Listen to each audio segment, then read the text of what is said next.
Welcome to American Jank. This is a very special episode. I even put on a nice jacket for it, also to compensate for the mess behind me. We have a very special guest who has a brand new game out, and he's our first non-American guest, which makes sense because this show is about the jankiness of American games, so we can stop talking about Eurojank and the jank of games that are not American, and we can teach Americans about non-janky games. So who better than a British game developer, none other than Mr. Sam Barlow. Welcome, Sam, to American Jank. Thank you. I mean, by way of qualifying, this game was made in America Indeed, with many Americans involved. So talented Americans, very talented. A great game, a great game. I was a fan of yours. I thought since her story, but doing a little research for this show, I found out I was a fan since Serious Sam. Tell me a little bit. Let's go back to the origins. That is your second listed credit that I could find. Serious Sam second encounter, was it? no, it's a funny one. So yeah, that was my first professional game. So I had previously done like interactive fiction stuff, and probably the first listed game would be Isle, which was a game I put out Yes. for free before we even called these things indie games or whatever. Yeah, And 1999, right?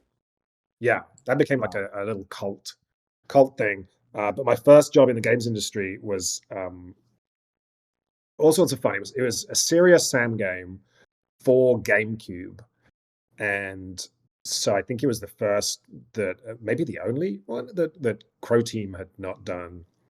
And at the point where it needed a name, we realized that maybe we were not being given the prominence because uh, we had Serious Sam 1, right? And then there was Serious Sam, I think the next encounter, or Serious Sam 2, and or the second encounter, right?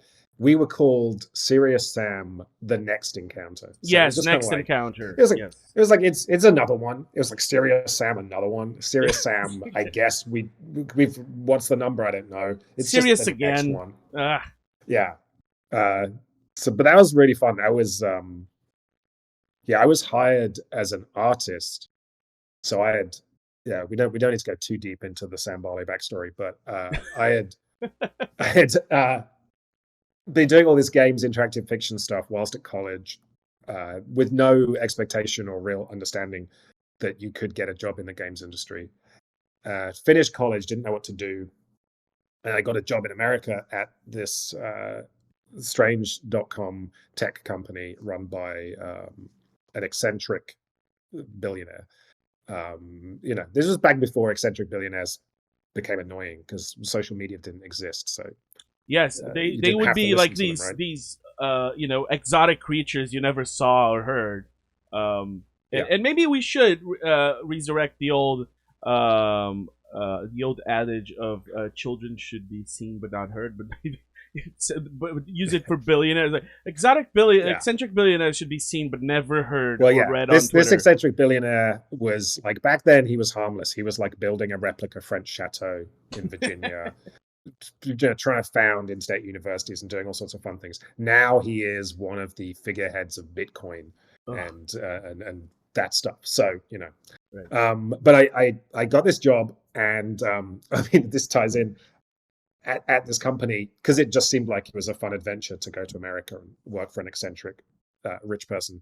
And but like a year and a bit in, they had some issues with how they'd been doing their accounting, and Oh, they hmm. ended up laying off a bunch of people, including myself.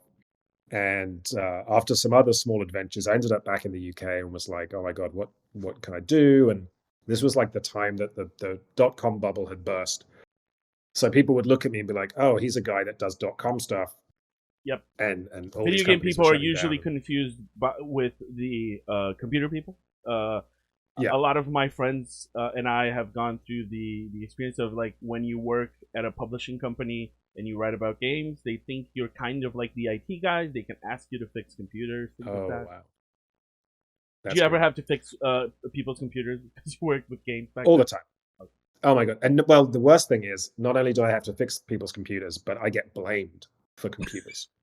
So in my house, like, if Gmail's screwing up, if there's I can't find this thing on my Google Drive. Oh, Zoom's not working. Like any of this stuff. It's not just my job to fix it, but it's my fault Okay. because Yeah. I am the representative of tech. Right. And do you You know, tinker much? Because that was also my experience growing up.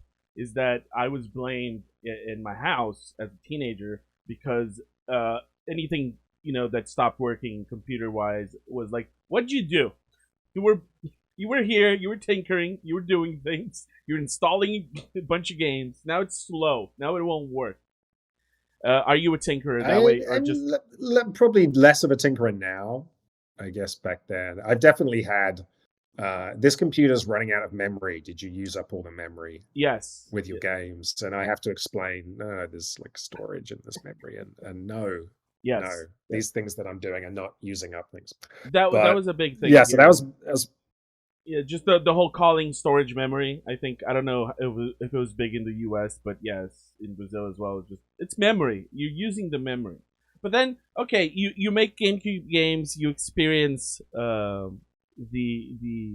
billionaire side of things, and then you went to you developed Crusty Demons. What is Crusty Demons? oh well, so yeah, yeah. If I continue the story, so I had this tech company. They laid me off. I'm trying to figure out a job. I have a friend who works in games. He's a programmer. He says you're an artist. I was at that time. Like that was my thing, was painting and doing art. So I got this job on Serious Sam by applying as an artist, and I think I like downloaded cracked copies of Maya and everything, and taught myself computer art very quickly, and put together a terrible portfolio that no longer exists on the internet. Thank God, it's not archived anywhere. No one will ever see it, which I'm grateful for. But Maybe once you during the pass away, process of you'll leave it for history books. no, it's gone. It's gone. It's in my head. Um, During the process of making Serious Sam, very quickly I was moved over to the level design team, which as well, like at that era of FPSs, it was kind of fluid because it wasn't like I do the level design, someone makes it look pretty. It was like, oh, I'm in a BSP editor, like slicing the polygons to make it. So it was kind of, much more fluid. So I ended up being moved over to level design and design, and they realized that I was not going to stop talking about design in meetings and having opinions. So they made me a lead designer in the hope that maybe that would calm me down. It didn't. So Crusty Demons, if we're doing the greatest hits of Sam Barlow, uh, Crusty Demons was a wonderful slice of like that moment in history, gaming wise. There was a company somewhere that bought the they bought the rights to, I think, like a Jackass game, and they were kind of trying to find what's the next Jackass. And there was this group of professional, very decorated motocross and extreme sports guys who every year would put out a video called the Crusty Demons of Dirt. And it was them and their friends. And in these video cassettes, it would be a combination of them doing stunts, so watching them do big jumps, tricks in the air, crash their bikes, whatever, and then like skits. They had a manager called Bubba who would basically drive mini vehicles around chasing girls in bikinis. It was like very sophisticated entertainment. Yeah. And but kind of Jackass adjacent, because a lot of the fun would be watching these guys crash and hurt themselves, and watching them do silly stunts in their backyards that look dangerous and what have you. So they bought the rights to this, and they said, hey, the company I worked for, Climax, had a studio that made extremely good motorbike games. They made the game MotoGP. The studio I worked for did not. But because we were all one Climax, they came to us and said, hey, you make bike games. This is a motocross bike thing. Beautiful. So I then, that was my team. And it was a team mostly made up of people that did not enjoy bike games or stunt games. So like I think at one point, the publisher's like, kind of give us Tony Hawk's, but with bikes. Yep. And with these kind of jackassy lifestyle elements. But there was one programmer on the team who loved Tony Hawk's, and he was the one that was like constantly in pain because he'd be like, "Oh, the trick gameplay, blah blah blah." And we'd be like, it's yeah." And like I We have just deadlines. yeah, I can't play the Tony Hawk's games, so to me that I was inaccessible. But it was so weird. Like that game got shut down 2 or 3 times. The companies involved went bankrupt 2 or 3 times. It should never have made it out, but somehow, so many games don't make it out, but somehow this game did. Went through so many iterations where they were like, oh, it should be a party game. It should be like really extreme and edgy like BMX Triple X. Oh no, it can't be. It should be like this. It should be more of a pure sports game. We had some of the greatest moments of my life where we did a tour where we took it around America and did focus test groups on it.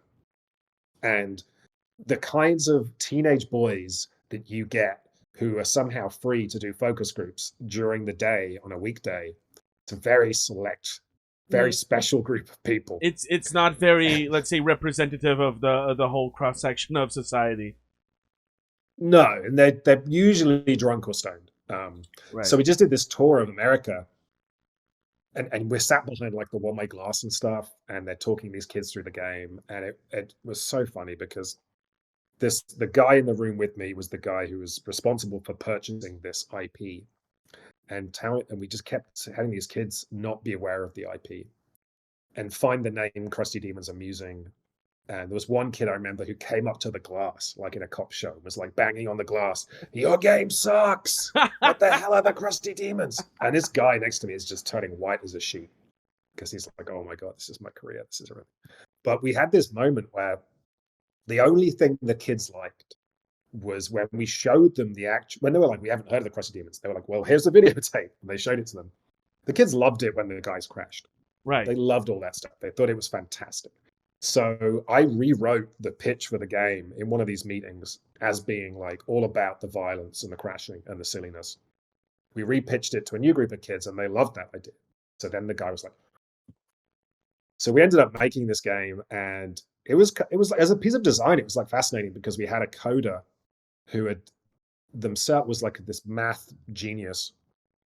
And this was kind of prior to Havoc being everywhere, I think. He wrote his own ragdoll system, which was extremely performant at the time. So we suddenly had this toolkit to play with. So as soon as we put ragdolls on everyone, we started discovering the fun. And sometimes you get this in game dev where, and sometimes it's a bad thing, and certainly Crusty Demons is not a good game, so maybe it was here as well, where like if you're just messing around in the game yourself, playing in the editor, you can make things fun that shouldn't be, right? Or like, you could be playing a bad game, but just the fun of mucking about, smashing stuff, throwing things around, making physics break is in itself fun. And with this game, we were like, as soon as we put ragdoll on the riders, we realized like, oh, there is some gameplay in deliberately crashing and seeing how far you can chuck your rider and giving you points for the longest blood skid. And can you crash into this and create a chain reaction of knocking into other things. And really then we were like, well, this is the fun bit, right? This is where the sports game guy is like, no, like we should be doing tricks and combos. And we're like, yeah, but it's more fun to crash into things. Yeah. So we literally changed the conceit. The conceit of the game was that this is hilarious now. The conceit of the game was that these real life professional athletes had died performing a stunt gone wrong, and the devil says to them, sign this deal and you'll get your souls back or something. And for some very contrived reason, to earn their souls back, they have to do a bunch of stuff the devil tells them, which is all violent, horrific things involving motorbikes and other vehicles. And it was, I think the fact that it made it out is unbelievable because there was so much, again, working against that game. We did, I don't think people particularly loved that game, but we did get like Xbox Game of the Month on IGN because they were obsessed with how funny the game was, like the silliness of it. There was a mission in it, and at some point the people were like, you need to give it edge like GTA or whatever. Right. So we ended up parodying that. I guess probably the nearest thing would be like Saints Row. So there was a mission called Pimp Hit, where on the streets of New York, some sex workers were hiring you to run over in a mini convertible, like a teeny little mini vehicle. He had to run over all of the pimps. And when you did it, it would go into slow motion and the phrase pimp hit would appear on the screen.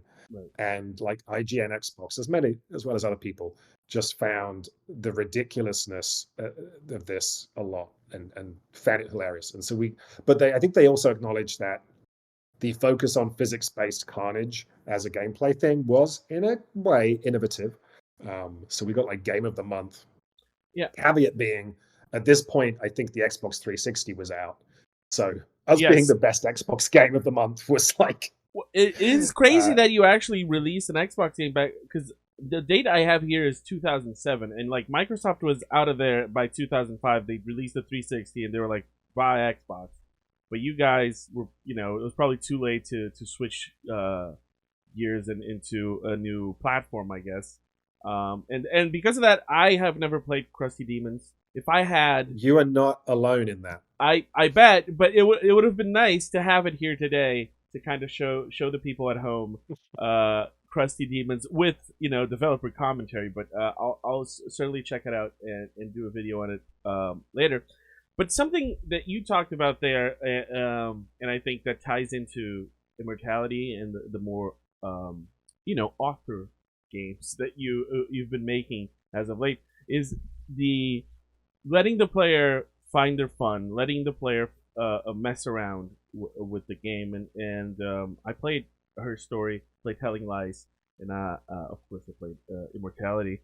And that's what made me just email Natalie and go, I really want to talk to Sam or one of the writers about this, because again, I think it's a very, very good game.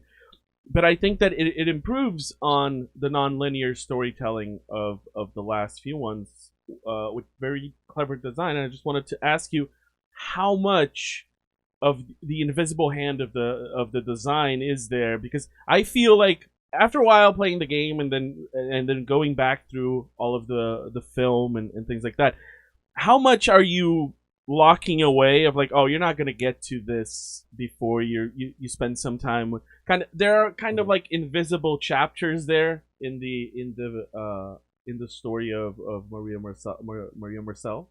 Did I get the name wrong? Marissa Marcel. Marissa Marcel, plays yes. Maria. She plays, yes, in one of the movies. Yeah. And I'll ask you about names later. So talk a little bit about how you guys kind of guide or invisibly guide us, the players, through Immortality. It's fairly minimal. Like there is a chunky algorithm, or you could call it an AI if you wanted to try and... Everything is an AI now, Sam. Call it an AI. People are going to talk about your game if you call it an AI.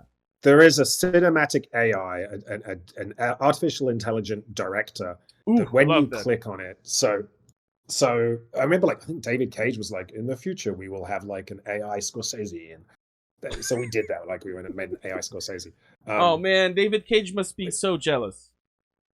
We did, I think, actually, as a joke, we did internally refer to it as Scorsese.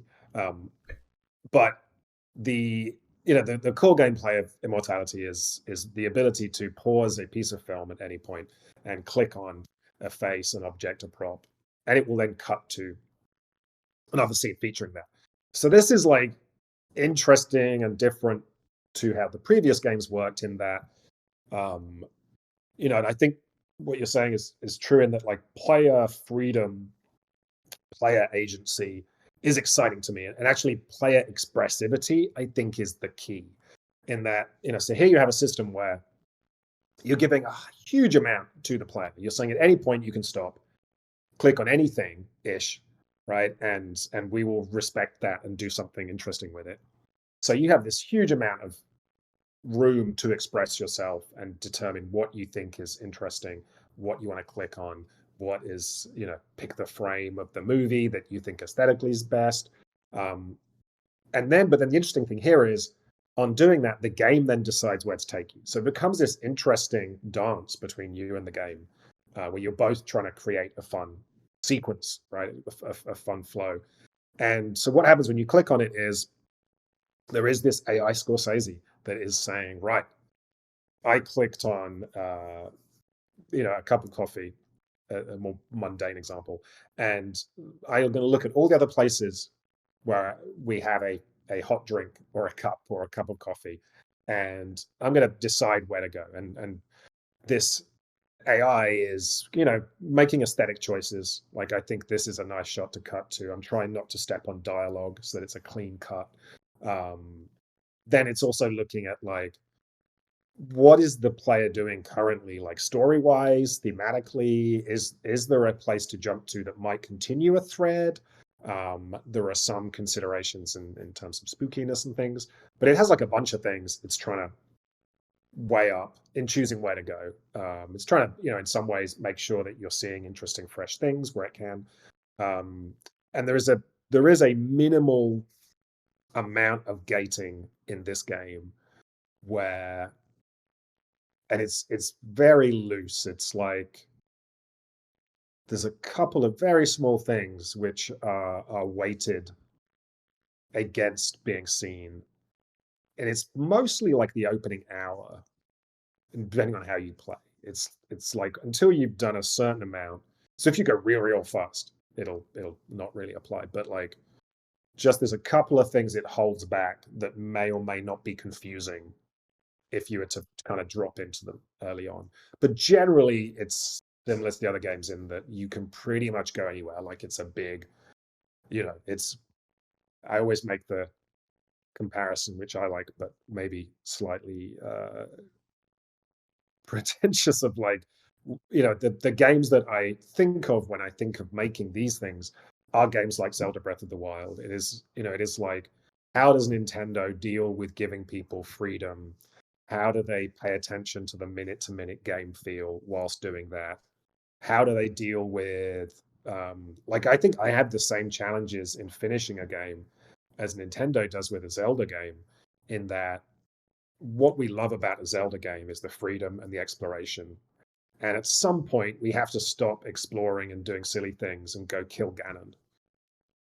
But that's always like the doing your homework. It's Yeah. like, at some point you're like, oh, I guess I've seen like 70% of the stuff. Now's a good time for me to go finish this game. But it's always there and obviously in Breath of the Wild, you can pretty much run straight up to Ganon should you choose to. But I've always found with the Zelda games, they've always struggled for me with like, I kill Ganon, I have 10% of the game left. In terms of secrets, right? It's like you've got 100 of the golden spiders, there's another 10 golden spiders. And for me, I always end up kind of ruining the game for myself a little bit, in that I've enjoyed it so much, and then I spend another 5 hours, 10 hours hunting down the last of the golden spiders, and kind of over, like, just really draining all of the fun out of the experience. I loved with Breath of the Wild how Nintendo went, "There's so much stuff in this, just don't bother." That was not a game where I was like, "How many Koroks do I have left to find?" And Yeah. even like to the point where if you found them all, you got like a golden piece of poop. Nintendo going, look, that Yeah. was it, it's not worth it. Like, chill. Just the Koroks were there. Like, if you find a cool new place and you discover something, there's a Korok there. Oh, cool, little pat on the back. But it was never the point, right? And definitely that is kind of how I try and approach these things. Of like, people play them to the point where they feel satisfied is the meme, and Yes, I you know was gonna ask you. We'll talk about that later because it is maybe the best review I've got in Steam. But going back to maybe like the gating and all, because when I first started thinking about it, was the first night I played the game. I didn't finish it the first time I sat down, but I played over 2 hours, certainly. And then a few days later, before I went back to it, I was talking to a friend who had gotten to see credits. We're not going to say finish the game, but and so I started talking a little bit with him, and he didn't want to spoil anything too much. But I started talking about how the way I ended up seeing the story, it did something, and I want to know if it's intentional or not, and I believe it is, and I believe it's very well done. Is that you see enough to lead you to think that it's about one thing, it's one story, but it's then you realize, oh, maybe this is not the story. Maybe oh no, maybe this, no, it's not this. Maybe this person is not who I think they are. Maybe, and I don't mean really in the big reveal of things, but how maybe we may cast some heroes and villains in our preconceptions, especially because you're dealing with Hollywood and kind of this a seedy world of low budget movie making starting in 1968, and being in the world we are and having gone through Me Too, and now just knowing how exploitative this industry still is. um I want to know, like, how much I'm a writer myself, but I've never written anything interactive. How do you just sit down with your team and go, oh, this is how we're gonna write it, so that we go through this and then we go back and we kind of let the player free, but we still control the pacing of the story and we keep it interesting. I mean, I think the fascinating thing, and this has been like a process I've gone through with the last three games, is realizing, like, if you give things over to the player, uh, the level of intelligence and narrative intelligence that a player has these days is heightened. We're exposed to so many stories, watch so many movies, pieces of TV, tweets, whatever. We're just saturated with this stuff, right? If you went back to like the 18th century, maybe an aristocrat would have a expensive library, but even then, like, how many books would they actually have read? How many plays would they actually have seen? So we have people that are so tuned into the tropes and the mechanics and structures of story that, to some extent, like, you can allow the player to give something the shape of a story because they're asserting the structure on it, right? And we're filling in Um, blanks, of course, in our head, and maybe we're filling yeah, it wrong, right? And then we go to, oh no. So the twists, maybe we set up twists for ourselves, maybe. well, and I think my understanding, even when I went back to her story, when I created that and I made the decision to give it this freedom, was based on me having found some real life police transcripts, and I kind of used those as a prototype, used that content and played it, and was amazed at how well it played, right, without any design, just because of the way people talk and hide things and the layers of secrets.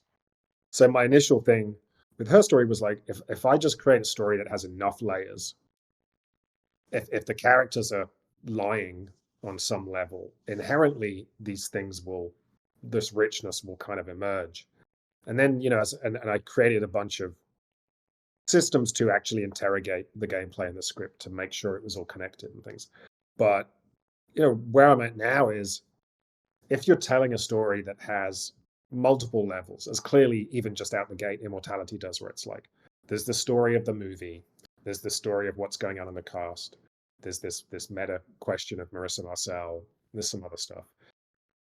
Each piece, right, each individual jigsaw piece, what you can do is, if you look at it and say, if each piece touches on all of the questions that are relevant, what happens is a player might find this piece and then watch it next to this piece, and these layers spot between these two pieces.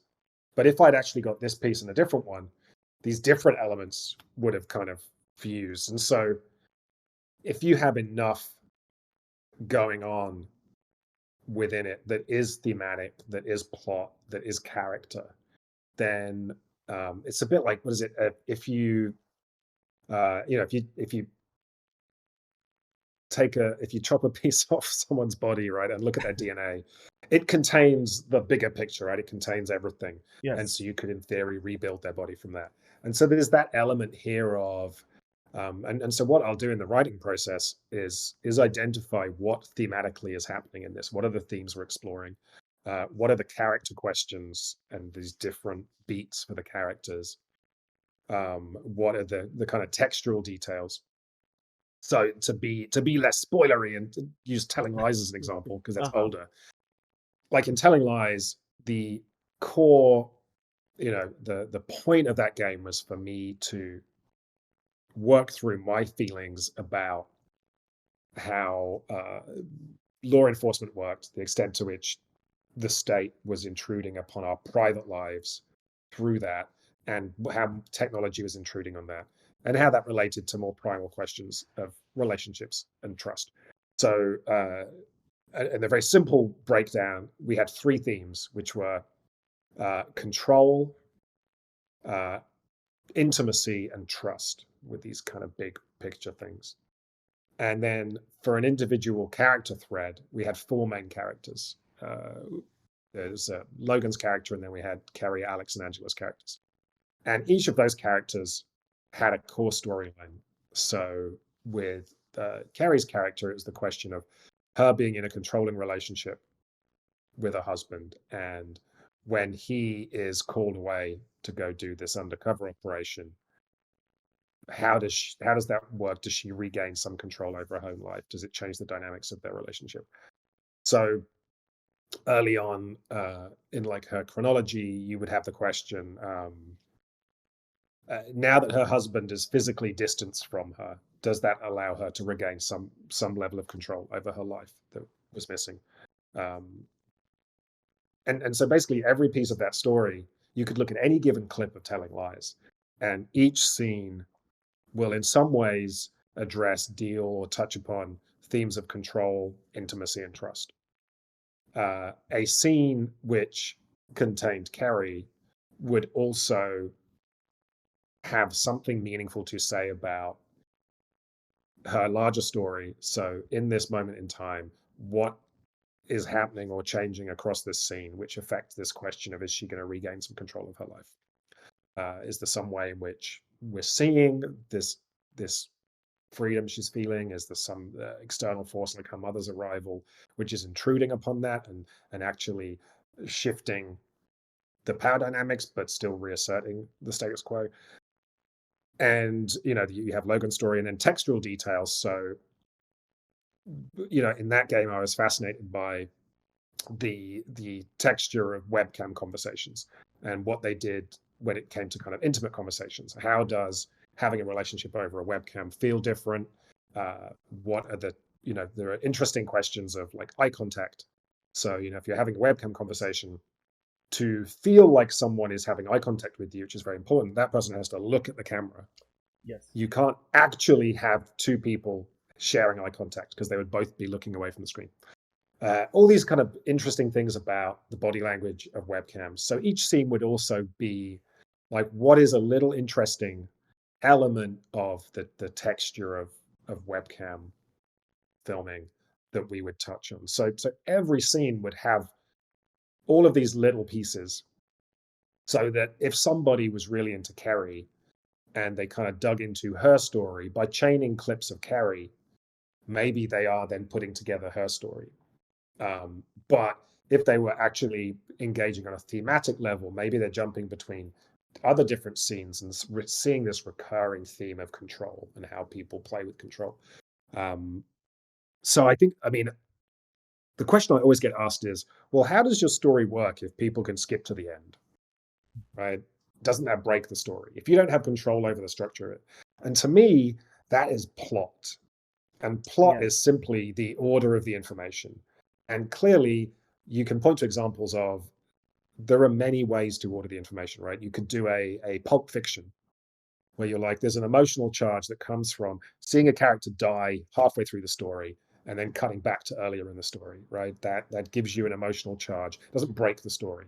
You could point to, a Breaking Bad, right? Breaking Bad had that reliance on, at the start of the season, you see something horrific, a trailer blowing up, a guy running around in his underwear with a gun, doing his last will and confession over the video camera, and then cut to a year earlier, right? So you've seen the end of the story, but now you're questioning, like, how the hell did they get there, right? And that's exciting, and as well creates like an additional tension over the more boring domestic stuff, right? You're like, I'm going to sit through an hour of this guy's domestic life of him being a chemistry teacher because I know we're getting over here. So there's this anticipation and suspense.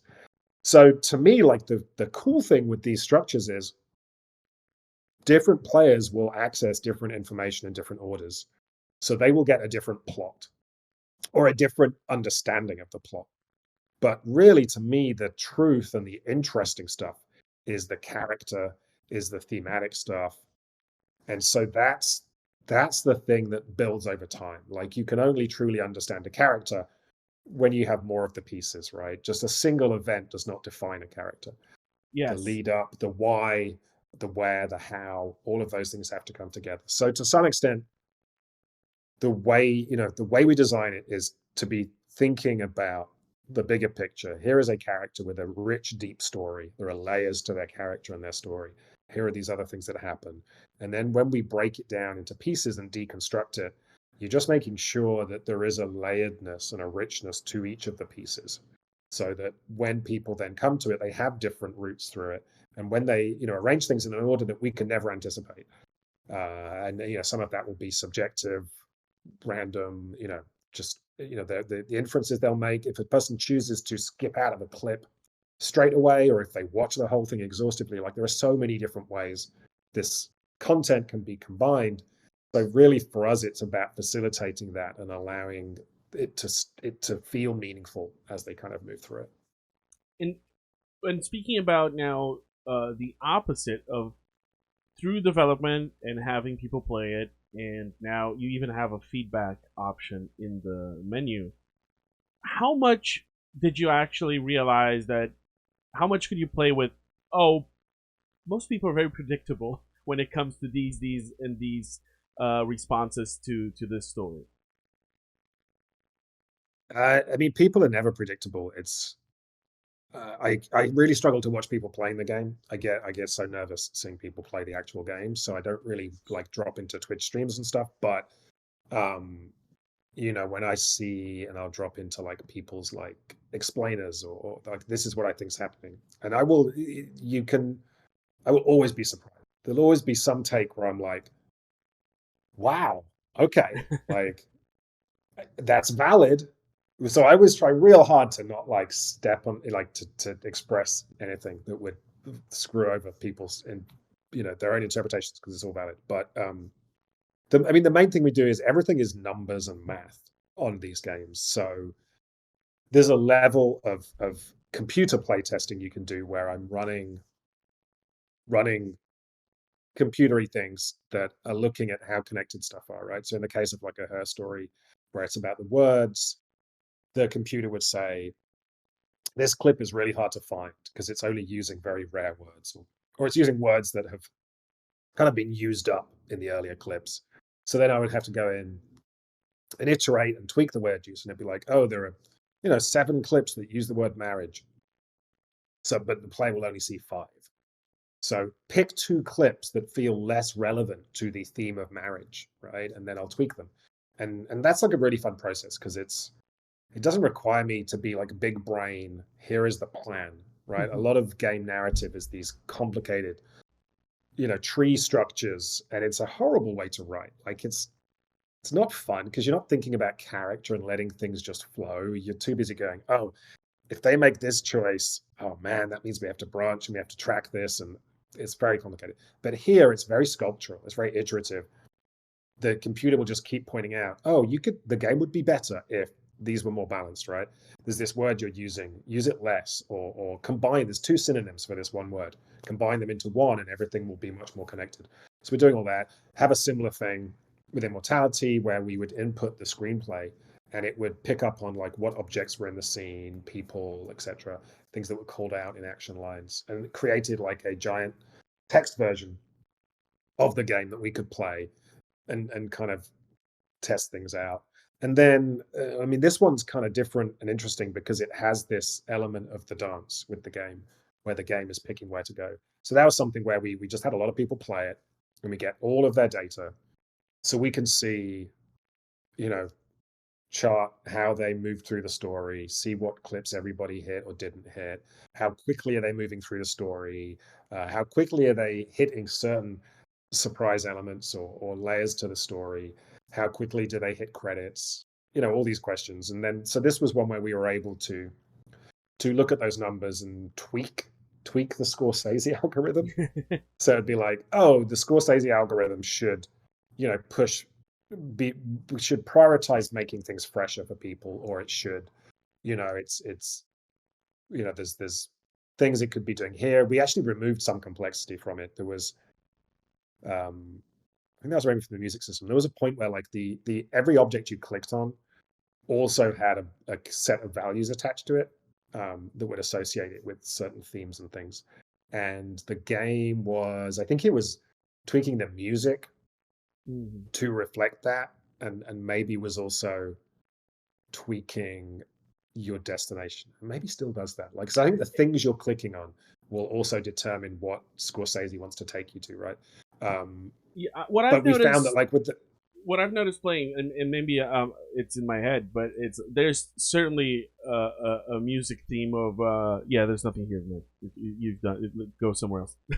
This is not going to be interesting. Go somewhere else. And then there's little audio cues of like, oh, maybe go to this clip on your left. yeah, there's definitely, which is totally the Metroid fan in me. I was like, there's this gameplay structure of like a Metroid game where Yeah, like a Metroid game doesn't start really until you've won it, right? You win it, and then yeah. you're like, okay, Now you have I all got the 30%. skills. You have the I've map. got all the skills, but I've only got 30% of the items. Yeah, So there's a lot of game left here. And then you start to kind of engage in the content on a much deeper level, because then you're like, okay, there must be something here. How can I get up there? Oh, I need to run up. Oh, I need, And so then that's when you really start to like go hardcore Metroid. And I loved in Metroid Prime the sound design, because they had a bigger problem on Metroid Prime. Like in a traditional Metroid game, it's just tiles and sprites. So if you hide an obscure little power up here, you can kind of hint. There's ways of laying the tiles. There's only so many tiles on the screen, so the player can kind of exhaustively find stuff. With Metroid Prime, beautiful, rich 3D world, you could look in any direction. So they had some really nice sound design in there, where there were layers to the sound design that would hint that there was an object. Which, when you're first playing through the game, you're kind of maybe paying attention to, but there's so much other stuff going on. yeah. But then when you come back and you're like, now, Yeah, and especially because I'm strip mining it. the first, speaking of Immortality now, but still very much like Metroid, the first time I played it, there was an abundance of places to go and things to see. So I remember just for over at least over an hour and a half. I never went back to where you can see all the clips listed. Mhm. I was just clicking and seeing where it led me, and just taking it in, and okay, let me see this scene from the beginning, and who's this guy, and let's see more of that, and also because I think I had read somewhere, or it was something that I was aware of for some reason, that I knew that maybe just pausing it here and clicking on her face when she's that clicking on her face in different moments in the scene will take me to different places probably, and that maybe there's some cues in the text like there were in her story. It was just really fascinating to just be led in this adventure where maybe I watched 30% of all of the clips, and then okay, now I can go back and kind of explore and go like, what are some nooks and crannies I didn't find, and what happened between this and this. So yeah, I think you guys did it. In my opinion, it is done. But something else I want to talk about, especially because this is a show that we talk a lot about janky games in comparison to non-janky games. Or less janky, let's say. I was thinking about one of the jankiest genres, let's say, of video games, which is FMV games, and you decided to dive head in this state of your career.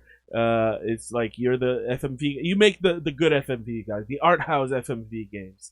And I was thinking, one time I talked to a producer of Quantum Break, the Remedy game. Yep. Which also had a lot of film content, and he looked very distraught. Let's say when I asked, was it bad that you shot a bunch of video and then you had to design around it? And he was like, yeah. So my question to you is like, when did you guys decide? Okay, this is ready. Like, okay, we've done all we can do before shooting it, and now we have to go shoot the scenes with the actors. And then after that, did you go like, Was there something that you go, oh, we should have gotten this, or we needed something else, or oh, I wish we could have done this a little bit different so it fit in differently? I mean, I think, like I said, that the process we had on all three of these games is that because I'm painfully aware that when you shoot the footage, you're done, right? Like we don't have that Marvel budget for like redoing it all. Painfully aware of that, I do try and like exhaustively get to the point where I feel good enough that I can just hit the ground and be like, and as well with like the actors having and it's and the crew having the ability to authoritatively say, like on Telling Lies, you have to read this as written. Like if you change the words, it's going to break the gameplay. And or here, this is the context, and this is what has to happen in this scene, and we should, that. So you kind of need to have done a lot with that prior to it. So that's always baked in. Is like we'll develop the story, we'll prototype the game mechanics, so we know exactly how this is going to play and work, and the system. Like for this game, we had a really fun prototype where we were playing. We had a bunch of clips from it was Black Narcissus, Clute, and Eyes Wide Shut, and we set them up. So we were playing Immortality with those clips. There was a point where I was genuinely worried that without Tom Cruise's face, this wouldn't be fun. Because I was like, this is really fun. Men's a But movie is star. it just because it's Tom Cruise? Right? Is Uh-huh. it like zoom, zoom, Tom Cruise? That's exciting. So we'll prototype the mechanics and the game. We'll write the script. So you'll get to like the first version of the script. Huge, big script that's trying to capture everything. Then we'll do all that computer stuff of like iterating the script to make sure the balance is there, playing a text version of the game, testing it out. And so we'll do that a bunch. And then you get to the script. And then I think we benefit from the fact that I'm directing this stuff as well. Because I Mhm. think because then we get to shoot it. And obviously with this one, there's just so much going on visually and so much more happening behind the scenes and the layers of reality that then we're on set, and then you have all these incredible people whose job, and it's really interesting that the movie world works so well compared to games in some ways because at any given point everyone's looking at the same thing. We're shooting this one scene. It allows the hierarchy to work, and everyone is just doing their best, right? Costume knows this is the scene. How do I make this scene good in terms of costume? Lighting knows this is what's happening in this scene. So everyone's really pulling together and using their brains. So going into this, everyone knows what is happening character-wise, thematically. What is the era that we're trying to represent? What is the filmmaking process we're trying to represent? So everyone's bringing their A game for that, right? Like director of photography is like, well, for this shot, it would have been on a dolly track, and we're using the original camera lenses that they would have used, and we wouldn't have been able to do X, Y, Z, and the lighting would have been set up in this way. So all of that is just all of the pre-work we've done in getting to this point with the script is then being replicated by everybody else. So they're all bringing that extra level. I mean, it's something like Telling Lies where the only thing we had tested was the script, right? Because the gameplay navigation was textual. So the script has got all this goodness baked into it. But then we would get to the set, and now the set dresser is communicating what time of year it is here. Can we show the stages of David's relationship with this character through? We're seeing, elements from this girl's apartment move over into his apartment because they're starting a relationship. We can track that. How healthy are his plants? Can we track that this plant is slowly dying?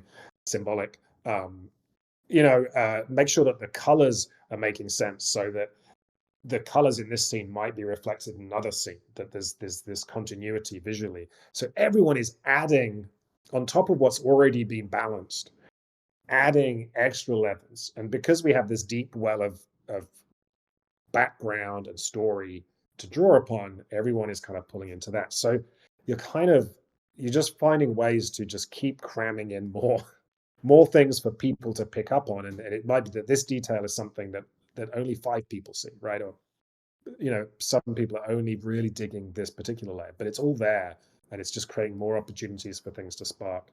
So that that is, then there's this process that is, and I think on Immortality it was fascinating because we're not doing something new, right? Like mise en scene, having visual elements, having continuity of costume, having little symbolic elements. That is cinema. Like that's what people do in a normal movie.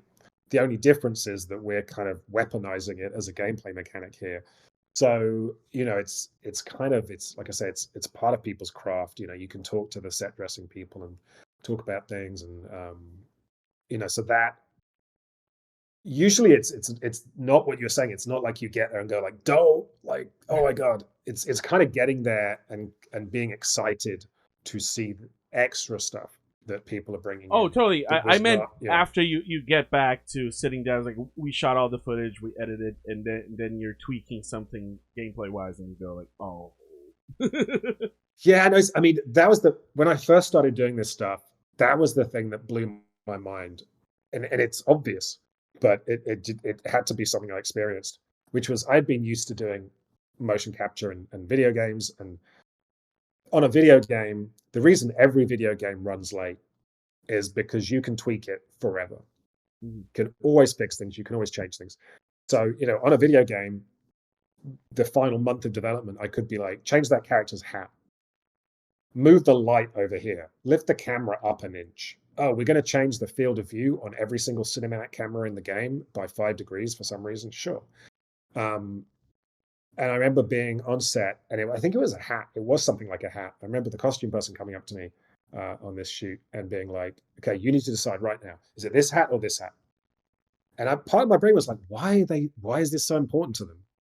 And then I'm like, well, because as soon as we've shot this, it's it. The hat's established. Like, that's the hat, and I can't change it unless I have a very expensive CGI budget. But like, that was like a big, like just to feel it. Like, obviously, I could have, logically understood this thing, but to actually feel just in my bones the difference between I can tweak forever and no, this is it. Like, boom, once we get it, like this is it, and we're going to move on. But generally, I think there's a level, and with the Immortality being kind of the way it is, like there's, there might be something in a scene we weren't anticipating being in it, right? That got captured on camera that now becomes part of the gameplay, and the system was robust in how it worked enough that, oh, I'm going to add this element in and give it its tags, and the system will know if this is a useful thing to go to, or, and it will be allowed to jump out to other things. So there was an element of kind of it accommodating things like that. But yeah, it is a strange thing. I remember reading Tacoma. I think it was on Tacoma. This terrified me. The devs there recorded, because it was all based around like characters walking around a spaceship and talking and stuff. They recorded all of the dialogue. It was one of the earliest things they did, and that was locked for the rest of production. No. That terrified me. I was like, whoa, like, wow. And they figured it out. Yeah. People like that game. They didn't. I guess. Yeah. So yeah, because I imagine like, oh well, if this is how long the conversation takes, then this is how long the corridor needs to be, whatever, right? So I imagine it kind of made sense to build from there. But that terrified me that so early you would be locking the story out. Yeah. Whereas for me, it's like, I think the beautiful thing with the live action is it's very quick, relatively speaking. So it's not like we shoot the live action and then spend 2 years cursing ourselves. It's kind of like we're 2/3, 3/4 of the way through development. We have all the detail of the story mapped out. Everything, we've been thinking about this project for a while. We've been living in it for a while. We get to the point where it's absolutely the last minute. Then we go shoot all the live action in this very intense, period. And then very quickly we'll get it all back. It kind of drops into the game, and suddenly you've gone from having like zero game or like a very crude approximation to boom, the game is there. And then you have a round of testing to make sure it's all still working, and the final polishing and everything like that. But you don't have a lot of time to sit and like rethink your decisions, because you kind of locked that in. So it's in some ways, it feels less scary to me than the Tacoma thing because you had a lot of thinking time before you go shoot the money gun and get the video. Yes. Um, And you talked about how you direct the live action part as well, and I think something that might have been fun for you here is that you got to emulate different styles of directing. Like you got to be the 70s horny movie director, and you got to be got to go through these eras and shoot things in very different styles.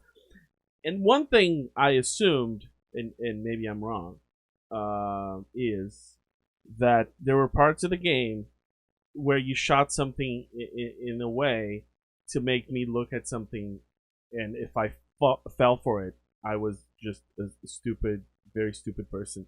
Because, like you said, you get to use mise en scène, you have all these things, and so, well, yeah, when she's holding an apple center frame, or there's a huge crucifix on the wall, that's not what I'm going to click on. No, that's what Sam wants me to click on. No way I'm doing this first pass.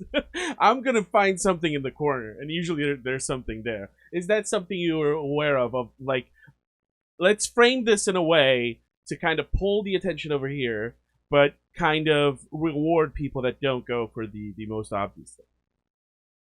I guess that is with my tired Zelda analogy, like that's the equivalent of like, yeah, I'm walking down the path in Zelda, going to the next dungeon.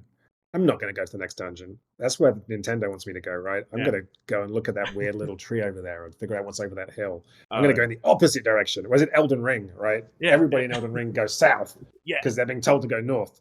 And actually, then you're like, but wait a minute, did the game want me to go south? Ah, yes. Like that was the whole discourse with Elden Ring. It was like, yeah, you're supposed to go south. That's why the game tells you to go north. I mean, I did again. Like the interesting thing here was like because the game mechanic is paying attention to imagery and symbols. In the movies themselves, that certain shots are being shot purely to focus on a particular piece of imagery, right, or set up Yeah. a particular symbol, which matters to that movie and that director. So that is the equivalent of that's the dungeon, right? That's head to the dungeon for that level. So, yeah, I think there's a kind of understanding of the different levels of what is obvious, right? We talked about like Chekhov's gun points because it was like, yeah, someone pulls out a gun, that's clearly an exciting thing to click on. And those things, like it's a little bit like in Her Story, I have all the stats for like what words did people search, which is fascinating. But there were like bankers, like if you heard someone's name, if you heard a name or a place, you're like, that's a banker. Like I Yeah. can always come back to that, and that's going to give me access to really critical stuff in this story. I'm going to go and noodle around and explore some, and I'm going to search about the themes of marriage or whatever. I'm going to noodle in these stories. I want to hear about going to the cinema and eating a Whisper chocolate bar. But I know if this runs dry or if I get bored, I just need to go type this name in, and boom, exciting stuff's going to happen. So I think here, if you see a character waving a gun around, you're like, well, okay, bank that. Like, if I want to uncover things that are exciting and violent in nature, or maybe touch upon more dramatic scenes, I can go click on this gun. But Yeah. actually, right now, I really care about this costume designer. Like, this costume I design is the intriguing. gun is a great example. I did not click on the gun the first time I saw it because I was like, yeah, yeah, the gun. Yeah, he wants me to click on a gun. Sure. And then the first time, it's not always the same thing. But the first time I clicked on the gun, it made very sure to take me to a very unexciting place that there was also a prop gun there. So I found that really good. And you know, I completely lost the thread here. I had something. Oh, speaking. Oh yeah, I know. You said there's many names, and some of them you bank to search later. I need to ask you to know if it is me that if it's my mind aging or if it's intentional. Are the names intentionally confusing? Because especially when you get to points where there's a character who plays a character who's pretending to be a third character, is are the and I'm pretty sure that there are people in the story who have names that are either the same or very similar to characters in the movies in the story. Please tell me that was intentional, or that I'm just old. I need to know. Yes, like I remember I have a friend who's a novelist, and he once asked me to like read an early draft of one of his novels, and I was like, I can't understand this story. It's like I'm a smart guy. I don't know what it is. And then I was like, oh, it's because you got two different characters with names that start with J, right? Yeah. And there is like a shorthand in screenwriting and book writing where it's like, don't give two characters the same initial letter because that it's just don't. Like people need to people are clever, but stuff's flying Yeah. past them. They're drinking a cup of coffee as they read your book, and they're like, James or John? Which Yeah. I'm trying to remember who's James or John.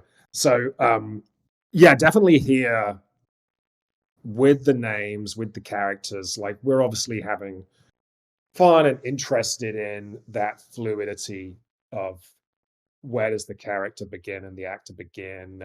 To what extent is somebody playing the same character in different stages of their lives, etc. So that was always, yeah, that's definitely a thing in there that, yeah, you've got Matilda, which that comes from the novel. Like Matilda was given to us by Matthew Lewis in The Monk. You got Matilda, played by Marissa Marcel, who then is going to play Maria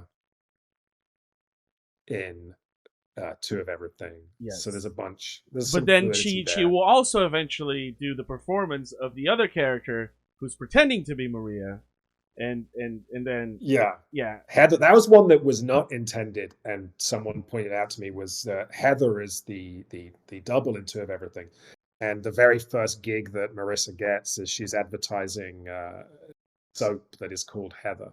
Yes, something Royal Heather soap. I was like, oh, yes. Yeah. Also, yes, the soap reminds me of, like, I was completely unaware of the dates. Like, I was aware of, like, we're going through decades here, and then, like, you know, the last movie is like it's about early 2000s.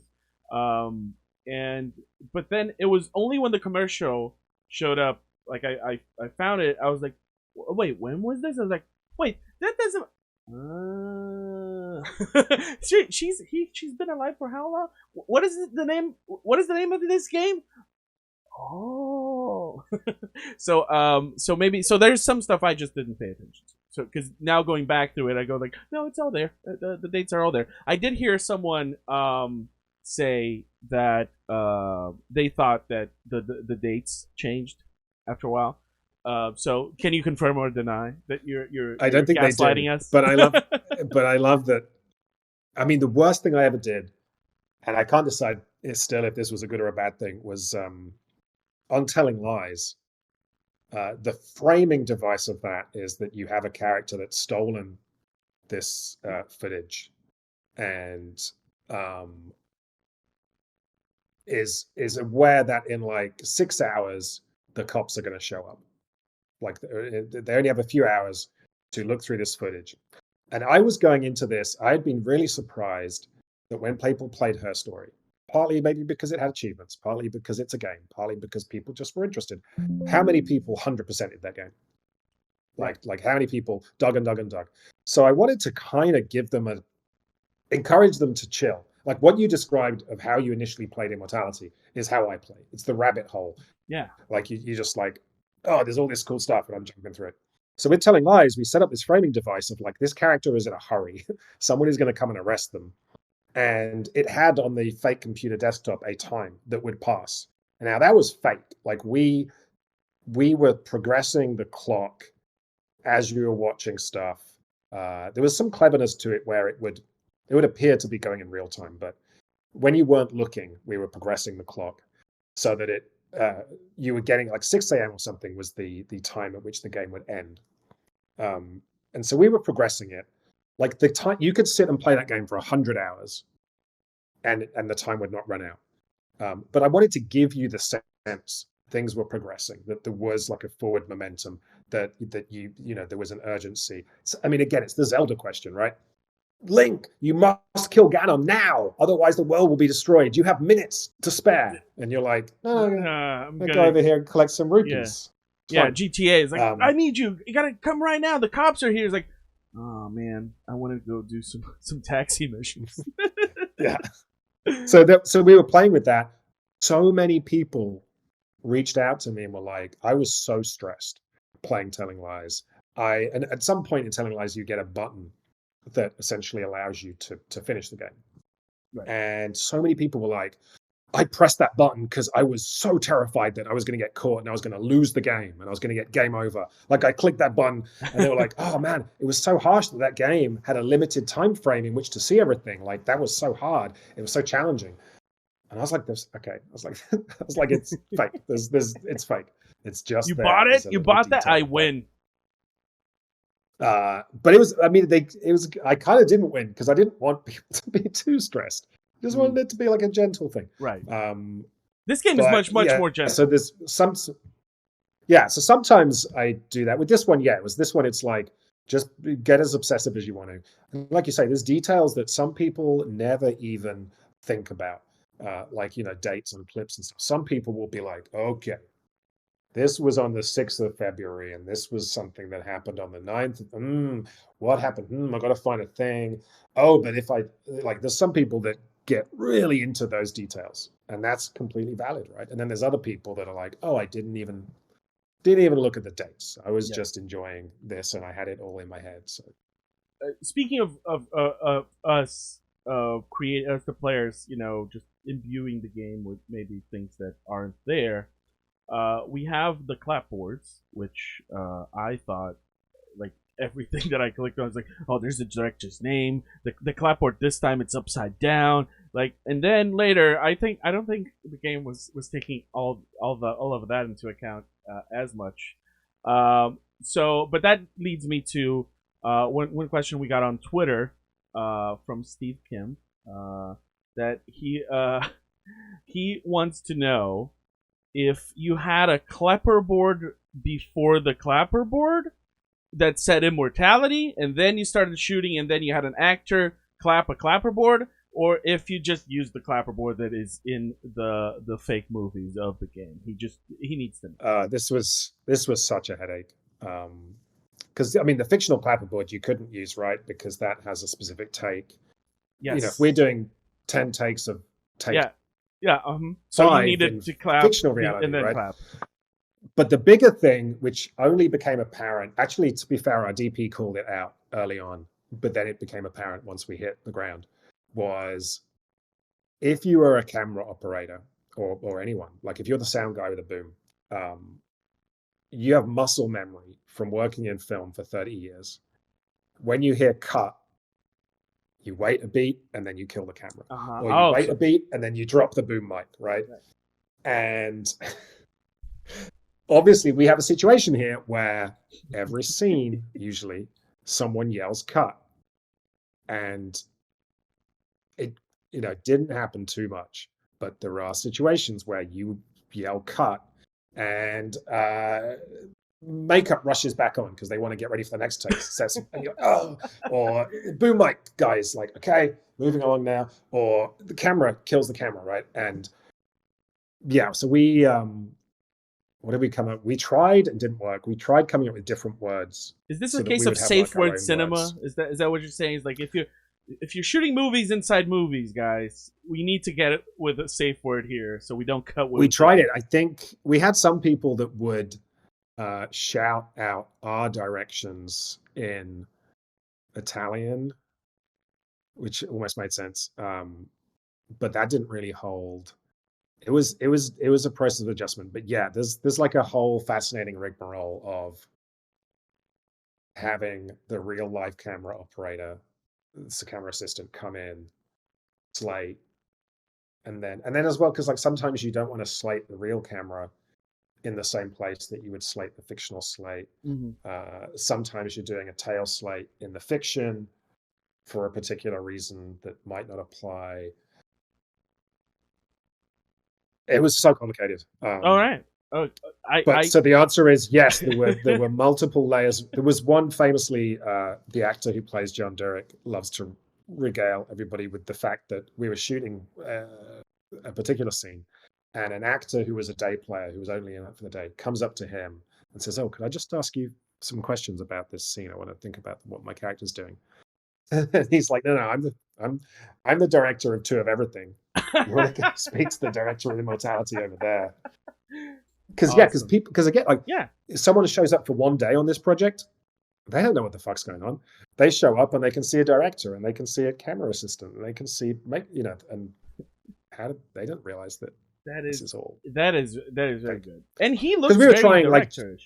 Like I'd ask yeah, I him. mean, we were trying in as many ways as we could to make this authentic, right? So, like I say, a lot of the camera setup was authentic. The lighting was usually period accurate.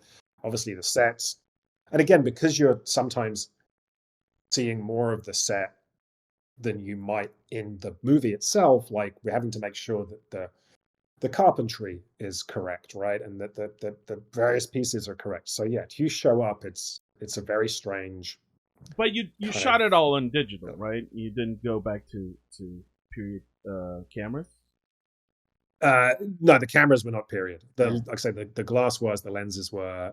In some cases, the lighting was, which is funny because you'd go to these places in Hollywood that where everyone gets their cameras and their lights and everything from, especially with the lighting, and be like, "Oh, can we get these lights?" And they'd be like, "Huh?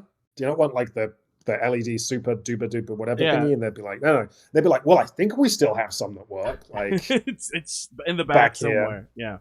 Yeah. And then there was something else that was shooting. What was it? There was a show that was shooting during when we were shooting. Suddenly, a lot of these things disappeared, and they Oh, were you're and, fighting over and there was like another. it. There was like, it wasn't Mank. I think Mank had already shot. It was something like that where we were Mhm. like, oh, that makes sense. Yeah, that's why Oh, okay. someone's running around town buying up all the I think the period whatevers. easiest thing you guys probably had a time with source scenes, whatever you guys used to recreate the last film, because it's early 2000. I feel like that aesthetic is not in vogue as much yet because the nostalgia hasn't come up Mhm.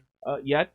Because that was the most amazing thing, because I think a lot of people are trying to recreate film look in digital for a long time. So, and you guys do it amazingly, but the way that when we get to that third movie, it just looks like, oh man, this is a not very expensive movie from the early 2000s. Mwah! This is an HDV cam on someone's shoulder. Like I think that was the most amazing thing, because like adding grain to things and doing that color again. I believe you could have found a lot of people who are very skilled at doing that work.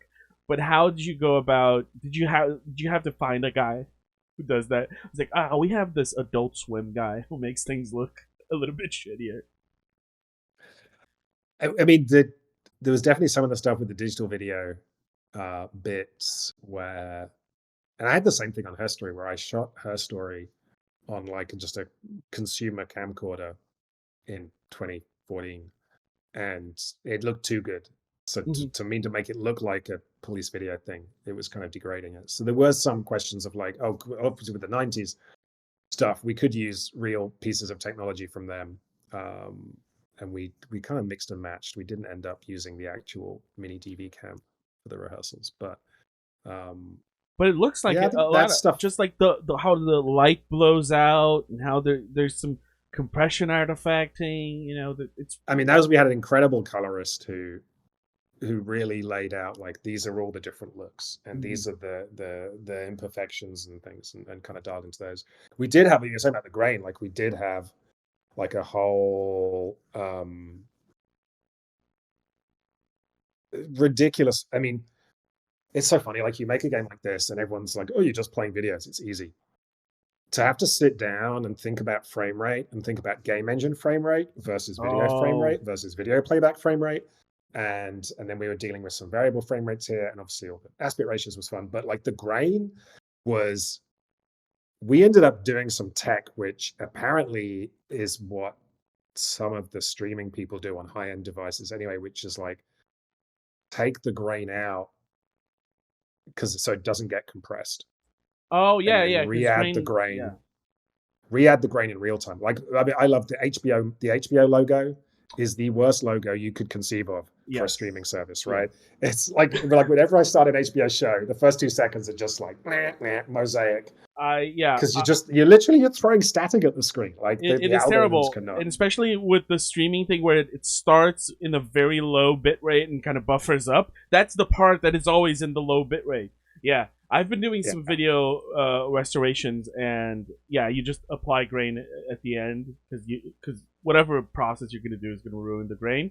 And then I recently did a little bit on the Spawn animated series, and that's an HBO thing. And once the HBO logo and stuff that looked good on the upscale, I was like, okay, this is mwah. this is the bar we should all clear. Yeah. Apparently Netflix does a thing similar to what we do, which is that like if you're watching a 70s movie, they're doing it with like machine learning, I guess. I don't know.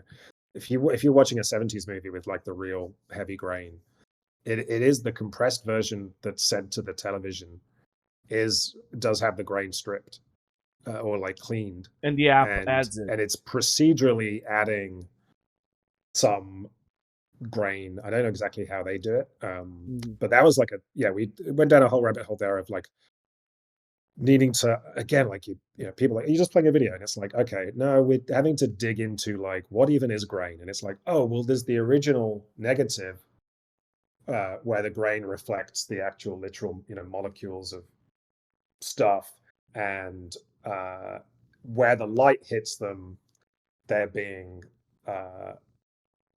it's the negative, right? So if you have strong light, it's staying dark when it's re-exposed. So, but then when you transfer the negative to an actual print, then you get the grain of the print itself. So there are 2 layers of grain. There is the grain that affects the darker areas of images and the lighter grain, and they can sometimes be like they clump differently, like they have different relationships to it. And so we're like, having to dig into this and replicate this in the code to try and enable us to kind of have a crisp, because we knew, like, I mean, like a thing that's fascinating to me was, I guess, conscious on some level, but like we start this game with the very janky video recording of a 60s chat show. So everything is low resolution and smeared. And so the first time you click on an object, we zoom into this very low quality VHS. So we're really, which doesn't have grain, it has noise, which is exactly. So it's on a subtle level, we're saying to people, these are not real people living inside your TV set. Like, it's just light, it's just pixels, it's smeared blobs. And then so with the grain, we knew that like we are going to be throughout this game zooming into the grain, and if that grain is compressed, you're basically going to be zooming into compression artifacts all the time. So it was this huge thing for us of like actually making sure we could maintain and not, obviously we could have compressed everything and I already saw people be freaked out that this game was like 25 gigs. Like there's a 200 gig version of this game where we didn't compress. These people forget that any Blu-ray they have is more than that, because no Blu-ray is just like single layer. I don't know. You want to install Call of Duty, you need 100 gigs. Yeah, and who you want to play any other video game? There's zero grain in Call of Duty. Like, you don't get any of the organic grain you get with this. And the last thing I'll say about grain before we can move on to the next theme is I want to compliment all of you guys, because it's the good grain, because it's the grain applied with the right opacity and like kind of blending mode, because it doesn't show up over whites. Because when you have something, if the film was completely exposed in that area, it wouldn't have traditional video game grain effect is essentially noise multiplied over the image. So it's just, but like I say, we went deep into the chemistry of what is happening in the light and dark areas. There is like what would you call it? Like a cutoff point where the grain is more obvious in different shades and tones. And stuff. It's like we went like deep into the photochemistry of it. It's fascinating. That was one of the things. Once I noticed the grain the first time, like it looked real good. I was just like, where is it? Is there a lamp in the frame? I looked at it and I was like, no noise in the lamp. I was like, yes.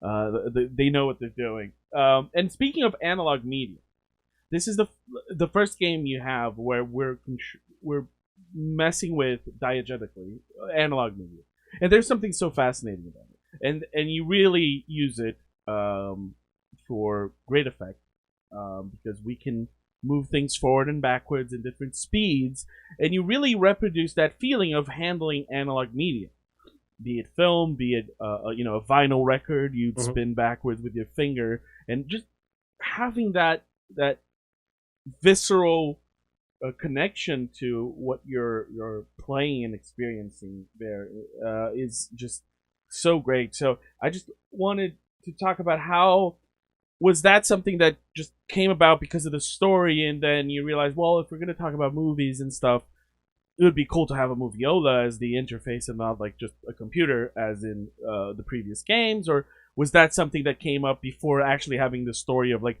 ooh, you know what I would like to do is like just the games I do but on like a moviola? I think it like the early stages of the game were saying, okay, if people keep calling these things interactive movies, and as a cinephile, I feel that's wrong. They're not movies. Let's make something about movies. Let's deconstruct movies in the way that we deconstructed a detective story in Her Mm-hmm. Story. And so pretty quickly, it really got into like the experience we want to evoke is a deeper appreciation of film. In fact, one of the so I know this was important because this was during Telling Lies. I was obsessively rewatching and getting into Nick Rogue movies. Like the idea in Telling Lies that you're jumping around a timeline a lot to explore relationships. That to me was like, oh well, this is Nick Rogue does his nonlinear editing for the same reason. But there was a Nick Rogue recounts when he was young, he was an apprentice to the film studios. That's how he got into the industry. And he talks about the first time he went into a room, into the editing room, saw a moviola, and saw somebody rewind the film. And this was like a magical moment because he had, and again, like back then, you had no control over what you were watching. So seeing the arrow of time reversed and then getting hands on with this machine and manipulating the film, like that stuck with him. Like you see, there are shots in some of his movies where he's replicating that. So that was like really early on, like, oh yeah, that Mm-hmm. feeling, Yes. understanding that there's a, if we're giving you control and letting you explore film and play with film and express yourself through playing with film, like how is it different to just watching a Netflix show? And I can stop a Netflix show and I can kind of rewind it, right? And You but can here it's like, jump no, to no, no, we want to, frames. yeah, it's like, no, no, we want to make it feel like you're sat in front of that machine. We want to remind you this is a mechanical process that is, and there's a chemical aspect to it. And like I said, there's this analog aspect to it.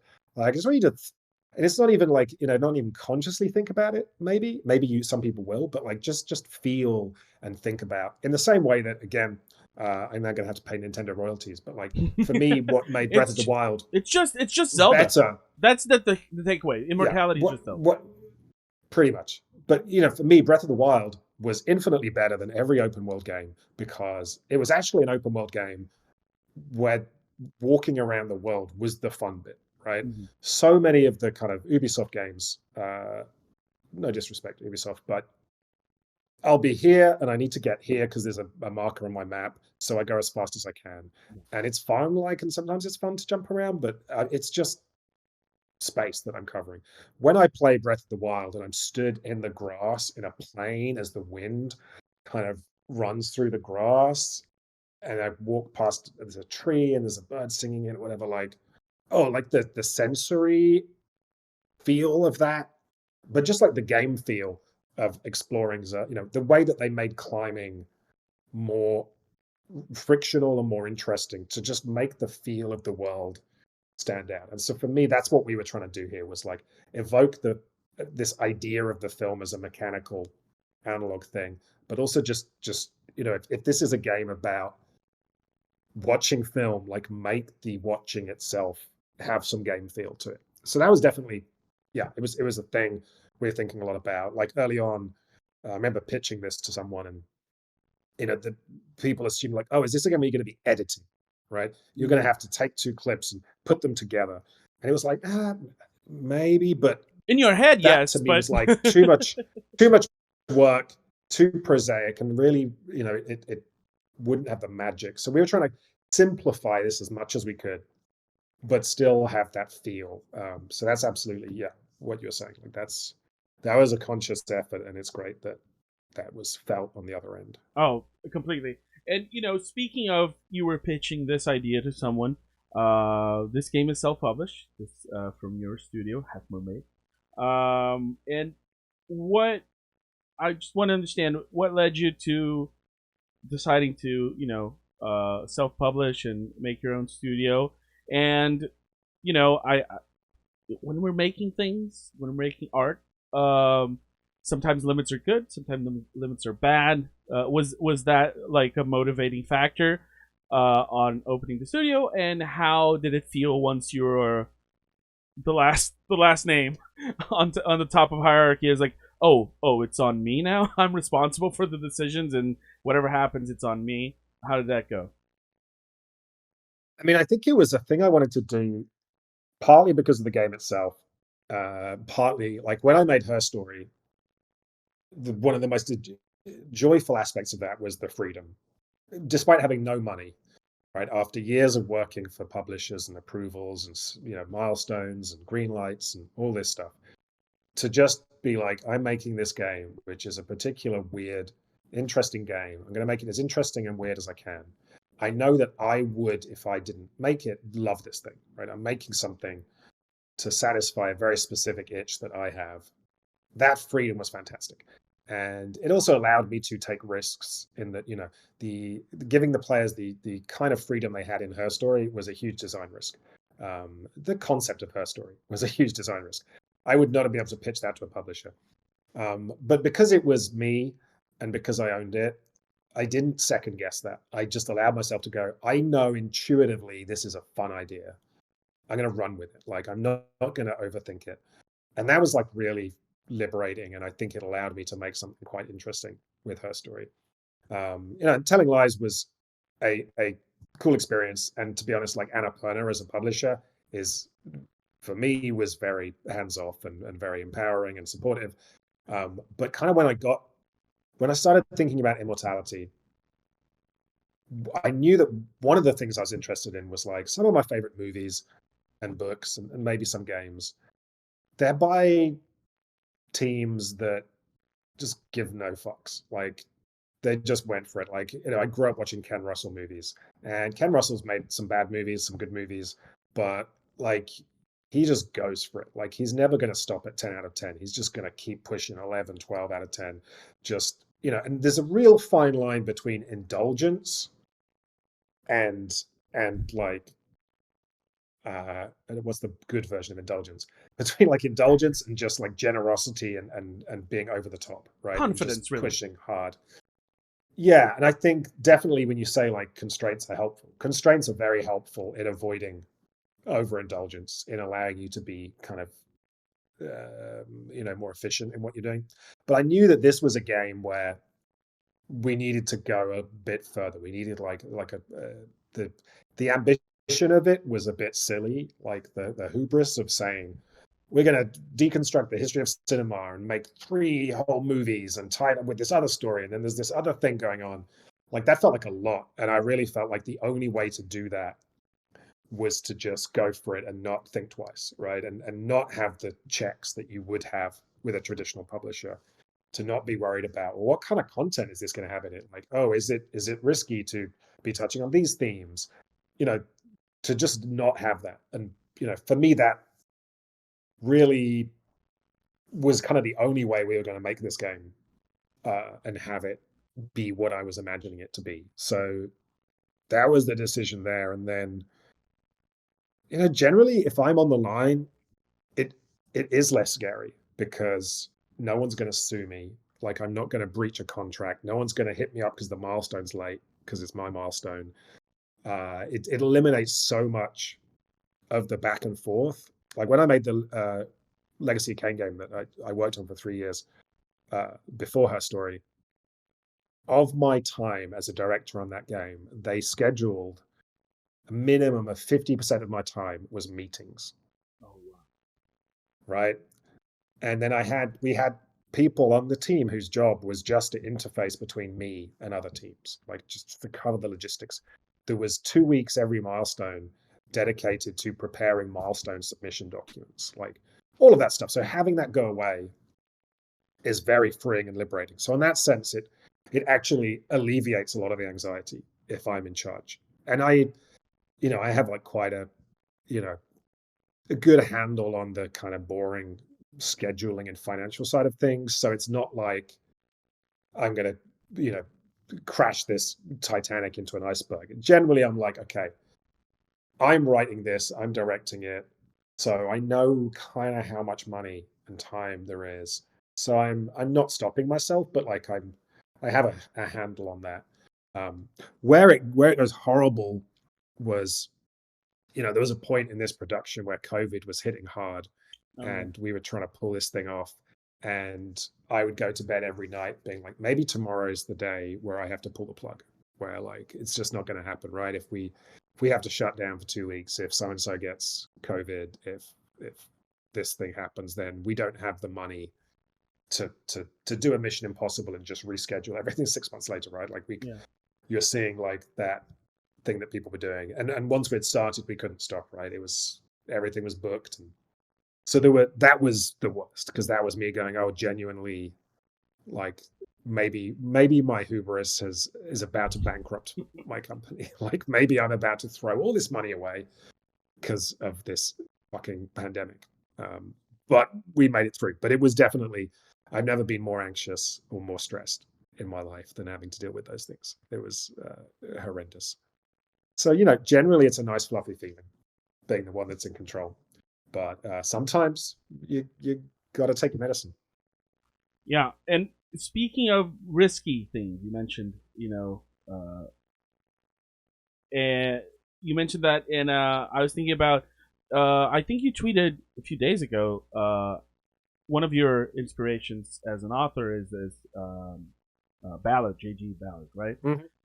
And he has he published some very I guess controversial stories in their reception, and he was not afraid of touchy themes and dealing with that, and I think this game is of yours is the one that dives deeper into it, and I think for example, I would believe the main audience for this game is just Americans. That's just the way we do entertainment of all kinds nowadays. It's for Americans. Americans, for example, very very touchy with nudity, and you went. It was like, we're talking about this. We're talking about this kind of movies that are made. We have to have it. And then there's a lot of blasphemous imagery in the universe, in many levels of what you're doing there. Was that satisfying for you? Is that something that you're scratching an itch? It's probably one of those things that created anxiety, in that it was inevitable. I mean, it's weird, right? Because I'm from England, so we're technically European. But growing up, like I say, yeah. growing up watching Ken Russell, Nick Rogue, Peter Greenaway, Derek Jarman, Adrian Lyne movies, like just to me, and then I was very, like I said, I wanted to be a painter when I was growing up. So the world of art and painting in Europe, generally, those films, like the depiction of human sexuality, nudity, etc., is just a given. Like it just happens. So, but in America, it's violence. Like they think violence. You can do violence. Yeah, I mean, so many of my games will get like a 15, 16 in most of the world, and then America an 18 because they touch on a theme or something. But and so when we got to this, like we didn't set out to make like a Me Too game or to massively interrogate that stuff, but it kind of fell out, where we're talking about the magic of cinema, of the star power, and so much of star power is tied up in sex, right? And we build these people up because they're supposed to be desirable, and the act of watching them inherently brings with it questions. And then when you dig into like, well, okay, what was the life of a star like, and all these things, suddenly you're pulling all of this in there. So it felt like to not have shown any of that stuff, or to have that be a thing, would have been like a massive would have been to massively lie, right? Would have been to tell a very different story that was kind of sanitizing a lot of stuff. So um, it was important that was in there. It was constantly, an interesting thing to discuss with people because what we're showing in this game is nothing Yeah, compared yeah. to what you could watch within 5 seconds on Netflix or 10 seconds if you Google and look at various websites. Like it's weird to be even having to discuss this in 2022 because, like I said, like I could pick up my phone, I could type in nudity, Yes. But go, but and somehow boom. I feel like it's not even about being accessible. It's about some sort of idea of respectable art or respectable Hmm. entertainment, which, like you said, outside, in Europe and in here in Brazil as well, I think it was much more natural and much more of a not something to be afraid of, and but something I don't know how it is over in Britain now, but certainly something that over my lifetime has kind of walked backwards. I feel a little bit. Oh, 100%. Like there is, and I think it's tech. Some of it's tech. Some of it is this swing to the right that we're seeing. But I feel like a lot of the tech companies are very against sex workers, right? They're very against, Yes. human expression. Well, because they don't So want they're to very have to interact with censorious. it. I guess it's very hard to moderate things. Of Yeah. like, oh, we don't want Well, yeah, people you get. posting sex abuse online, so all sex. We'll just have an algorithm that just looks for sex Well, I and gets think, it I out of here. mean, as far as I can tell, I feel like the calls to like sex abuse or like protection of children, I feel like they're very disingenuous. Yes. Um, I think that genuinely it's coming from a conservative place. It's coming from shareholders being like, we want the safest, most sanitized product. Yeah. And if Google can just get rid of all these problematic sex workers, I would feel much better, right? And it's so there's and so much of our entertainment is now run on these tech platforms, is run in these systems where suddenly you get a complaint or something and it gets sent to a computer. um it's weird, and so that I think has had this negative effect. And I think, yeah, the reemergence of the right, Yeah. clearly, I mean, we don't need to talk about it here, right? But like the Yeah. hypocrisy of family values, Christian Yes. values, and then you see what these people are doing and what they stand for, and it's chalk and cheese. It's completely different, right? Yeah. Um, so yeah, I think 100%. Like if I think, and some of this is good.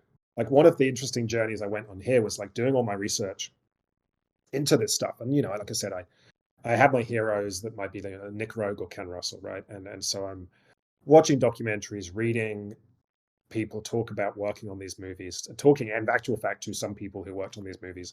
And you might have like, I don't know, like in Performance, there's a scene in Performance where there's kind of an orgy on a bed.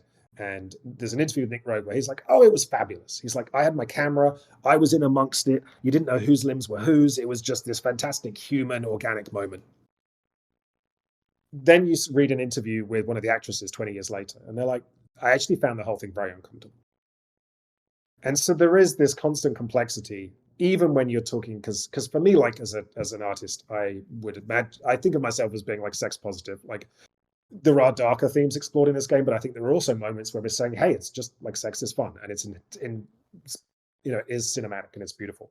uh and that's definitely a tradition of art that I come from. So um you want to celebrate that, and everyone thinks of like the 70s as being this high moment in film where there were films for grown-ups before the Star Wars, before everything else that followed.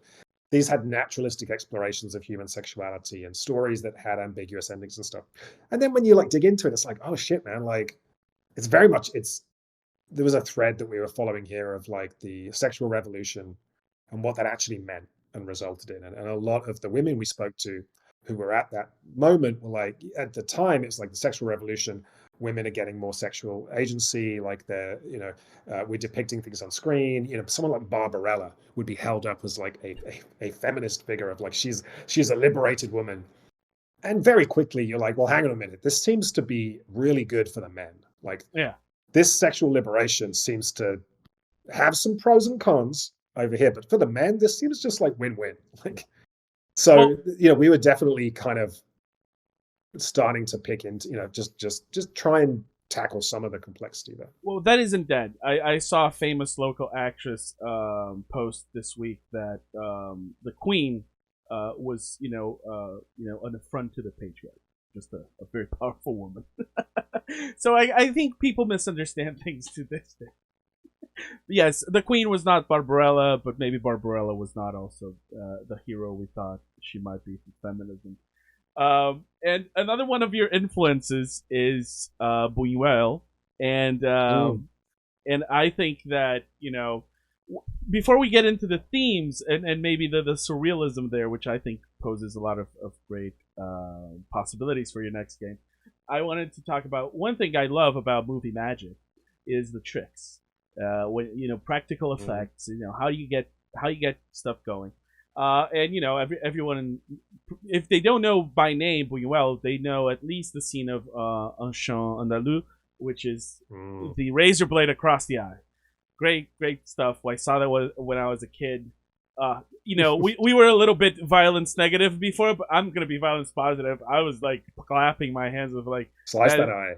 Yes, just like, oh yes, it's like he sat down. It's like, what is the most cringe-inducing violent thing you can do? Paper cut? No, paper cut in the eye. Maybe he was with Dali as well, right? Dali yes. was very he was the original edgelord. Like Dali was like indeed. There's a story of when he first was introduced to Gala, who became his wife. To prepare himself, he smeared himself with goat excrement. I was like, come on, dude. That's my kind of edgelord. See, that sounds like I don't. If it stopped there, no one was hurt. He also had an anteater as a pet, which I think nowadays you couldn't pull off. I don't think the anteater was liking that, but still made for great photos. Going back to the eye thing, the scene. There's a scene. We're not going to spoil it. There's a scene. There's some fire in that scene. As soon as I saw that scene, I had to stop it and go frame by frame, pretty much, because I'm obsessed with that stuff. And I still can't figure out where the cut is. And I need you to tell me. I need you to talk to me. How did that scene come up? Was it a nightmare to talk people into doing it practically, as it looks like it was done? And what is the importance, not just thematically, really, of of that scene? I think we'll leave that to the people to play the game. But what was the importance for you to have like, no, this, we need to do this. We need to have this happen. I realized when I went back and thought about a bunch of games that I've made, some that didn't even come out. Like a lot of them have this same ending, which is kind of the I'll get very spoilery, I guess, but like that kind of ending somehow always appeals to me. And so this was in there early on, and there was something. It was very thematic as well, right? Like when you talk about analog film, you think about how flammable it was, and you hear about projectors exploding and burning, and so there's like a loose kind of atmospheric aspect to it. And we talk about like cavemen creating animations based on the flicker of firelight and stuff, and that's kind of essentially what cinema is. So there was like a thematic element to it that was like, well, this is how this scene is important. It was another one of those things where in doing it you suddenly realize like no one does this. Like we would have things like, we had this incredible intimacy coordinator, but they would show up with their bag of tricks, and they'd be like, how we would shoot this scene is we would put people in this position and everyone's actually 2 meters apart, but the camera's cheating the distance, and we do this thing, and then we cut, and then we'll compose, we'll montage this, and it will feel like an incredibly beautiful flowing scene. And we'd be like, but we just have a single unbroken shot, and it's supposed to look like it was 1968. So they wouldn't have had so we can't use any of these tricks. Like so many times, the weird things we were doing, the necessity to, always step back to the reality of the filmmaking it was so many like little filmmaking tricks that we couldn't use. And this was one of them where I was like, we want to see this thing happening. Let's have a look at how other people have done it. And every time someone's done a scene like that in a movie, it cuts. Mm-hmm. There'll be a close up, 2 seconds, cut to this, cut to this. So you can keep cheating it, right? You can keep doing different things if you're doing it practically. And at some point, there might be some clever composite job, but you're only seeing it for half a second or whatever. And I was like, no, this has to be so not boring, but like the framing has to be extremely based, like it's just there. We're not hiding anything. We're not cheating with cuts. It's just there, and it has to unfold in real time, so it has to be real. So then, yeah, that's like, okay. Then you speak to pyrotechnical people, and they're like, oh, so what we normally do is this, this, and this, and you're like, no, I need to just like, I just need this to happen. Please, can you tell me? So so we did it, and it was one of those. It was near the end of shooting, and it was one of those things where we only got one go at it. Really, Mm-hmm. I only got one go at it because of timing and permits and everything else, and so it worked out quite nicely. But I don't know. It's also one of those things where when you're doing dangerous things on set, and this was before Rust, and obviously there are some thematic connections to what happened on Rust and similar incidents, but like generally you're too busy to worry about or to overthink your responsibility to all. I mean, it's not really true. Like you show up every day and all you care about is the safety of your cast and crew, right? Like that's the given, right? And so that's, you set up various things, you make sure you have your safety meeting in the mornings, you talk through things. If someone says we need to do this thing 4 times slower because there's a stunt involved or whatever, you're like, okay, just whatever it takes to make sure this is safe. But there are certain things, like if you have a firearm on set or when you're doing something like this, pyrotechnics, there are just those points where you're like, this could go horribly wrong. And and it would be on me because I had this silly idea. And there's various levels of wrong. There's from people getting injured just down to like, we didn't get a usable shot. And now, but we blown the money, we blown the day. It's a risk. So yeah. But it worked out, so you felt pretty good, right? Yeah. Yeah, it was fascinating. I didn't get to the scene with some fire in it in the end quite, like I but it feels very, it changes your feeling of like, oh, I need to know how things get to this point. And it's one of those where, like, again, like the Breaking Bad version would be the first thing you'd show. Yeah. If you had to turn it into a movie, what the hell? And then now let's figure out how we got here, right? Yeah, but the way the story goes, I think, by letting us roam around, by like tossing the pages of the script our way and go like, you put it in order, I think it makes for even more moments of that, of like, oh wait, how did this happen? And then we go, there's a few, like maybe there's like 3 or 4 of those in the game. But so the last thing I wanted to talk about to you, again, because of Buñuel, Dali, is the future. I'm so nervous right now because I'm very conscious of, as an English person, I mispronounce everyone who is not English. And like, we're talking like one of my top filmmakers, right? And I know that every time his name comes out of my mouth, it's wrong. And my wife speaks Spanish fluently. My kids have incredible Spanish accents when they speak Spanish. And I'm here like, if someone rolls an R, I'm like, I don't even know how to make my mouth do that. So it's fine. Let me tell you something right now, from the bottom of my heart and from the whole world to all Anglophiles and English speakers. We don't expect anything from you. The bar is very low. It's like, that guy knows where a country is. It's like, okay, I'll pat myself. Yeah, it's like it's colonizers through and through, be it England or Americans. It's like, we get it. You're looking at your own belly button a lot, but so the thing that they were part of a surrealist movie in cinema of like, okay, we've been doing cinema for like 60 years now. Mm-hmm. People are down with the language. They get it. We don't have to do every scene has to start with establishing shot.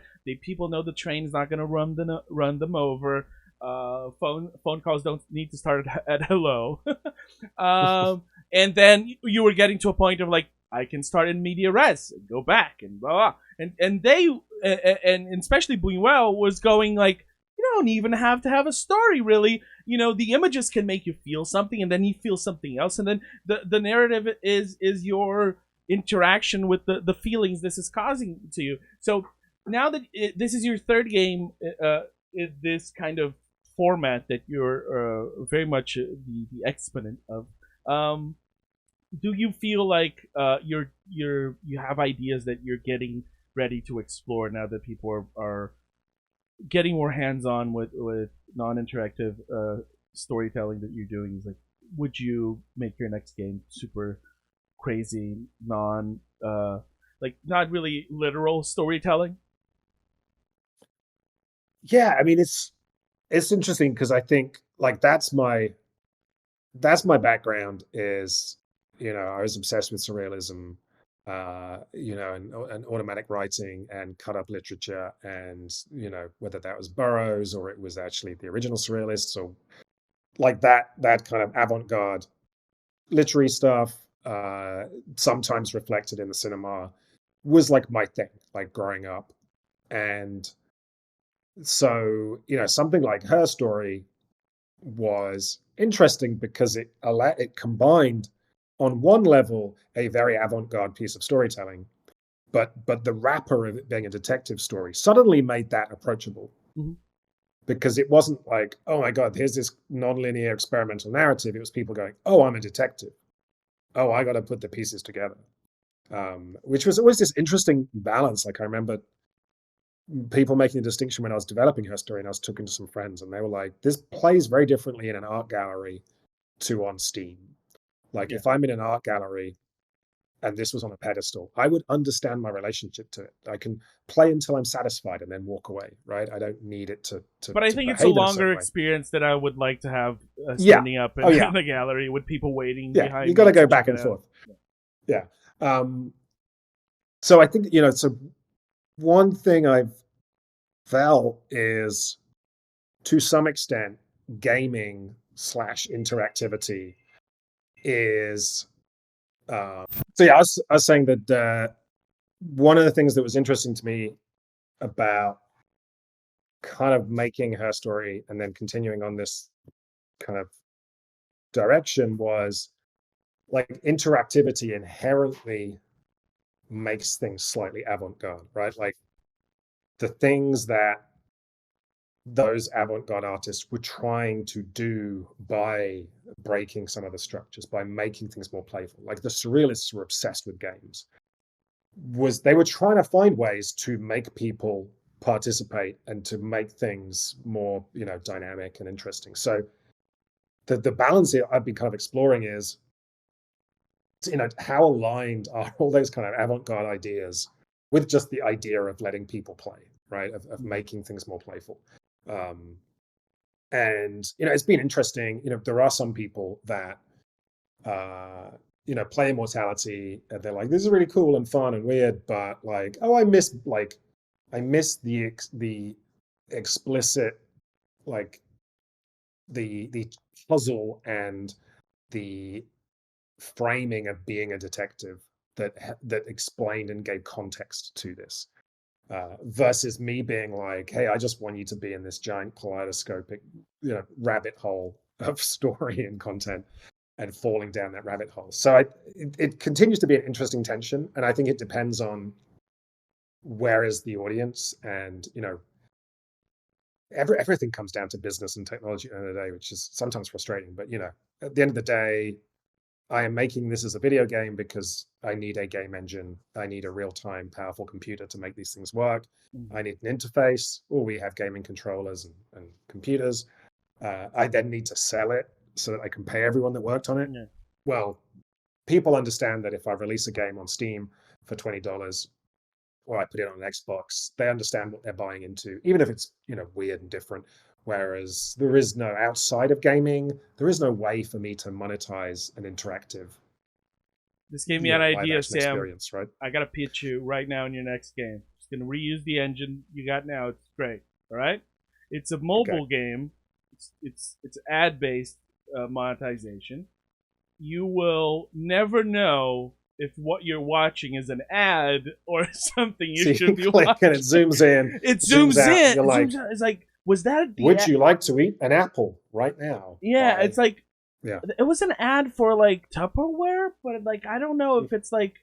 It looks like a website that sells Tupperware. I don't think it's part of the game, but you don't know. They used to do that. They had I remember watching. I think it was like 24, the TV show 24. I watched most of that on my computer, but then there was a point where I was like visiting my parents, and we watched it, and it was like Sky. Sky was the channel that showed it in the UK, and that was an ad-funded channel. Mm-hmm. But because 24 was the big show, they set up the ad breaks to look like an episode of 24. And it was horrible because you'd be in like a really tense scene, right? Nail-biting cliffhanger scene.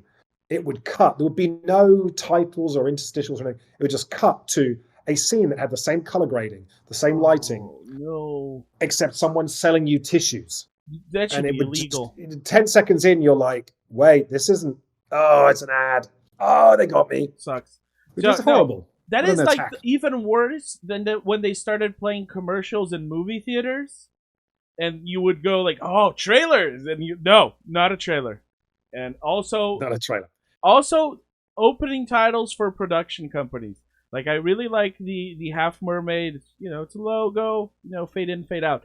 When they started doing those like 3D thing in the mountain, and you're going like, and you think you're in the movie. Yeah, and you're like, this movie has dinosaurs. Why is there a dinosaur walking across New York, and then it turns around and goes zing? It's like, no, don't do that. Don't. Dobie, also stop with that stuff, please. But so that's my pitch. Keep it simple. It's a game where you have to find things in these little ads that look like mobile ads, and then you can seamless insert mobile ads in it. No one will ever know. It is horrible how easily I could leverage some of these things I've done for evil. Yes. Like, when gaming NFTs was a thing, I was like, I could genuinely probably pick up the phone or email, I guess, one of these NFT people and be like, hey, first interactive NFT movie, her story, we do a drop. Each clip from her story is an NFT. And I could have probably made some money, right? But it was but I wouldn't. Because I have some integrity. But the same. I remember I had a genuine conversation with a publisher of mobile games after her story came out. And they sat down with me and they said, I genuinely cannot comprehend why you did not use an energy mechanic in her story. They were like, it's so easy. It's like, if you can only search 5 clips and then you have to use coins or whatever, they're like, this would have made you millions. Like, why didn't you? They genuinely, their brain couldn't understand why I didn't do that. They were like, it's so obvious, like it's right there. And I was like, it's no. Again, me, why didn't Buñuel sell fake plastic razor blades with a goat eye? I mean, having said that, like Dali did, right? Like Dali was not afraid of monetizing. Well, yeah. Well, there's ways to be in on the joke, I guess. NFTs are not one of them. Yeah. NFTs are not one of the ways. But maybe the mobile game, if you make it really absurd, searching. Yeah, but I would think that people that have a great library of video content would be banging down your door, because like I remember a lot of Disney games from the 90s PC games, that were just ways to repurpose clips from animated movies and stuff like that. I think that you could make some money with that. It doesn't feel as bad as mobile ads or NFTs. I've definitely had people tell me, like, I know I played too much Immortality when I was trying to click people's faces watching a movie, right? Or a video came up, and but you know what? Was it the Don't Worry Darling thing that just was a big deal online with the spitting and everything? Everyone was like, "Is this the next Sam Barlow game?" Like this. Oh yeah. I want to click back, find out. Did he spit? Did he not spit? Right? Yeah. Well, the thing is, the way I described it to a friend was like it completely captures the feeling of going down a Wikipedia rabbit hole, Mm. because it's like you're watching this and you go, "Who's that guy?" And then you click him, and then you see him in another scene of the movie, and you go, "Who's that director?" You click the slate, and then you're down at the rehearsal, and you go like, "Oh, and I think we've seen her before. Yeah, I think she's in that." And then you click that, and go, and you go, and you go, and you go, and That's the somehow deal, right? you're putting it together in using your that. you're putting it together in your head. You come out of that more knowledgeable, even though your brain has to then I think work for me, into if something. I'm pitching myself on this being a wholesome thing, I'm like, I have myself fallen thrall to, internet Wikipedia rabbit holes, right? And at some point you just stop and you're like, why am I doing this? Like maybe I'll never stop and I'll just be found dead on my computer, right? Yeah, And what I try and think of as with these games is the energy and the excitement of going down a rabbit hole, harnessing that, but it's in a self-contained joined up story, right? yeah, So that rabbit holing is always taking you closer to a truth. Is always taking you somewhere useful. Whereas, and that was like my thing as well with, I think Her Story, especially when that first came out, had like a little bit of like an ARG texture to it, right? Of like, oh, is this a real computer interface? Oh, are these things real or not? And I love the idea of ARGs, and I love that kind of that looseness of finding clues and stories hidden in all these places.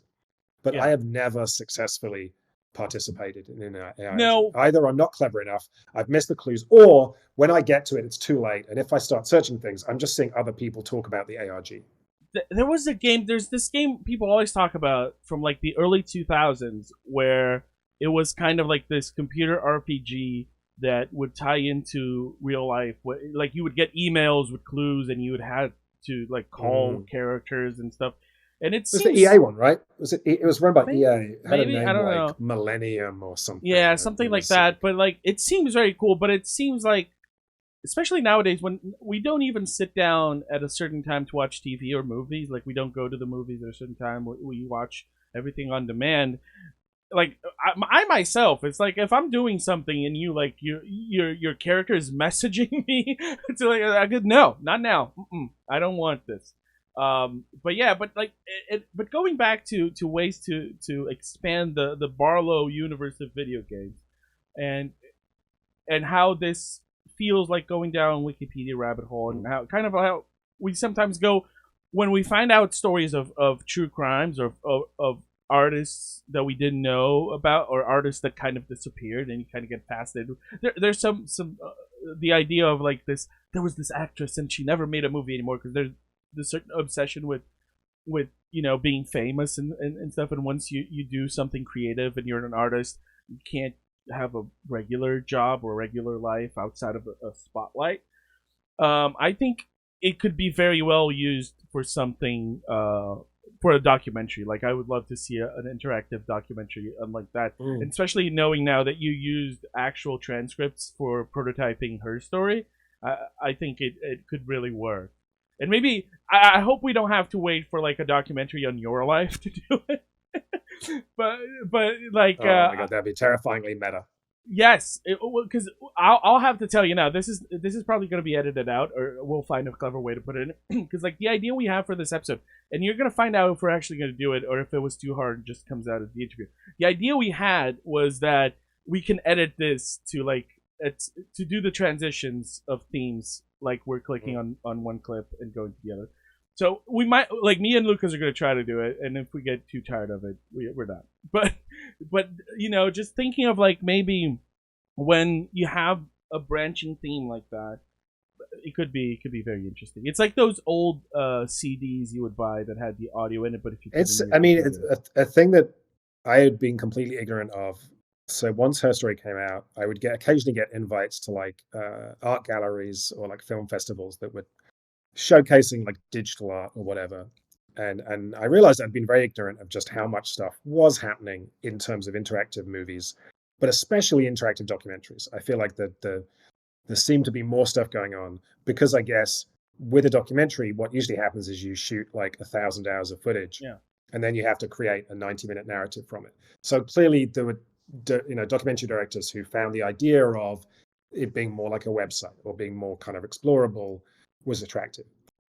I be honest, like what I saw a lot of was very simplistic ways of dealing with that, right? Of Yeah. like, here is a list of topics, click, doing, and then Yeah, we'll it's take you kind to of an interview like with someone, doing, it's right? very it's like a book index or maybe like DVD extras. But yeah, like if you actually Yeah. do it in the way that these games are made, maybe could be because But yeah, I think it would definitely make sense. I mean, there was a guy from the BBC who did a whole thing internally at the BBC of trying to like oh figure they out have what is the next generation giant of archive. newscasting. And yeah, what how do we, if our goal is simply to serve up information and news to an audience, like what does that look like if we go beyond linear television, right? So Yeah. so he did some cool stuff, talked to me about it, and I have no idea if anyone has ever done anything with what they put together, but yeah, it would make sense, right, to just let people get hands on with it. And we're so used to everything being reactive and responsive Yeah. in other walks of life that it's, this is stuff where we still don't have that power. And I think this takes us back to the prompt of "Are you satisfied?" It's like, especially when you're dealing with nonfiction, I think because I think it's a bit silly when people are like treating fiction like reality, and they want to know, but how did this happen? And where was this person? And I'm not even talking about plot holes of like we need to spend thousands of hours with these characters. Like no, it was like focus on the story. It was told, but real life you can really get down to, and everyone's gonna have their different levels of how deep they want to go down on this rabbit hole, and when will they be satisfied.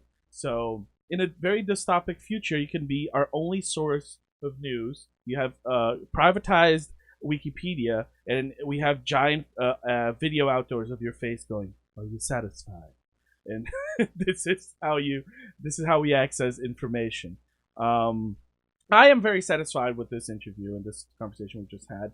I hope you and the people at home are as well. It was a pleasure to have you and to have all this time with you. I think you make brilliant work.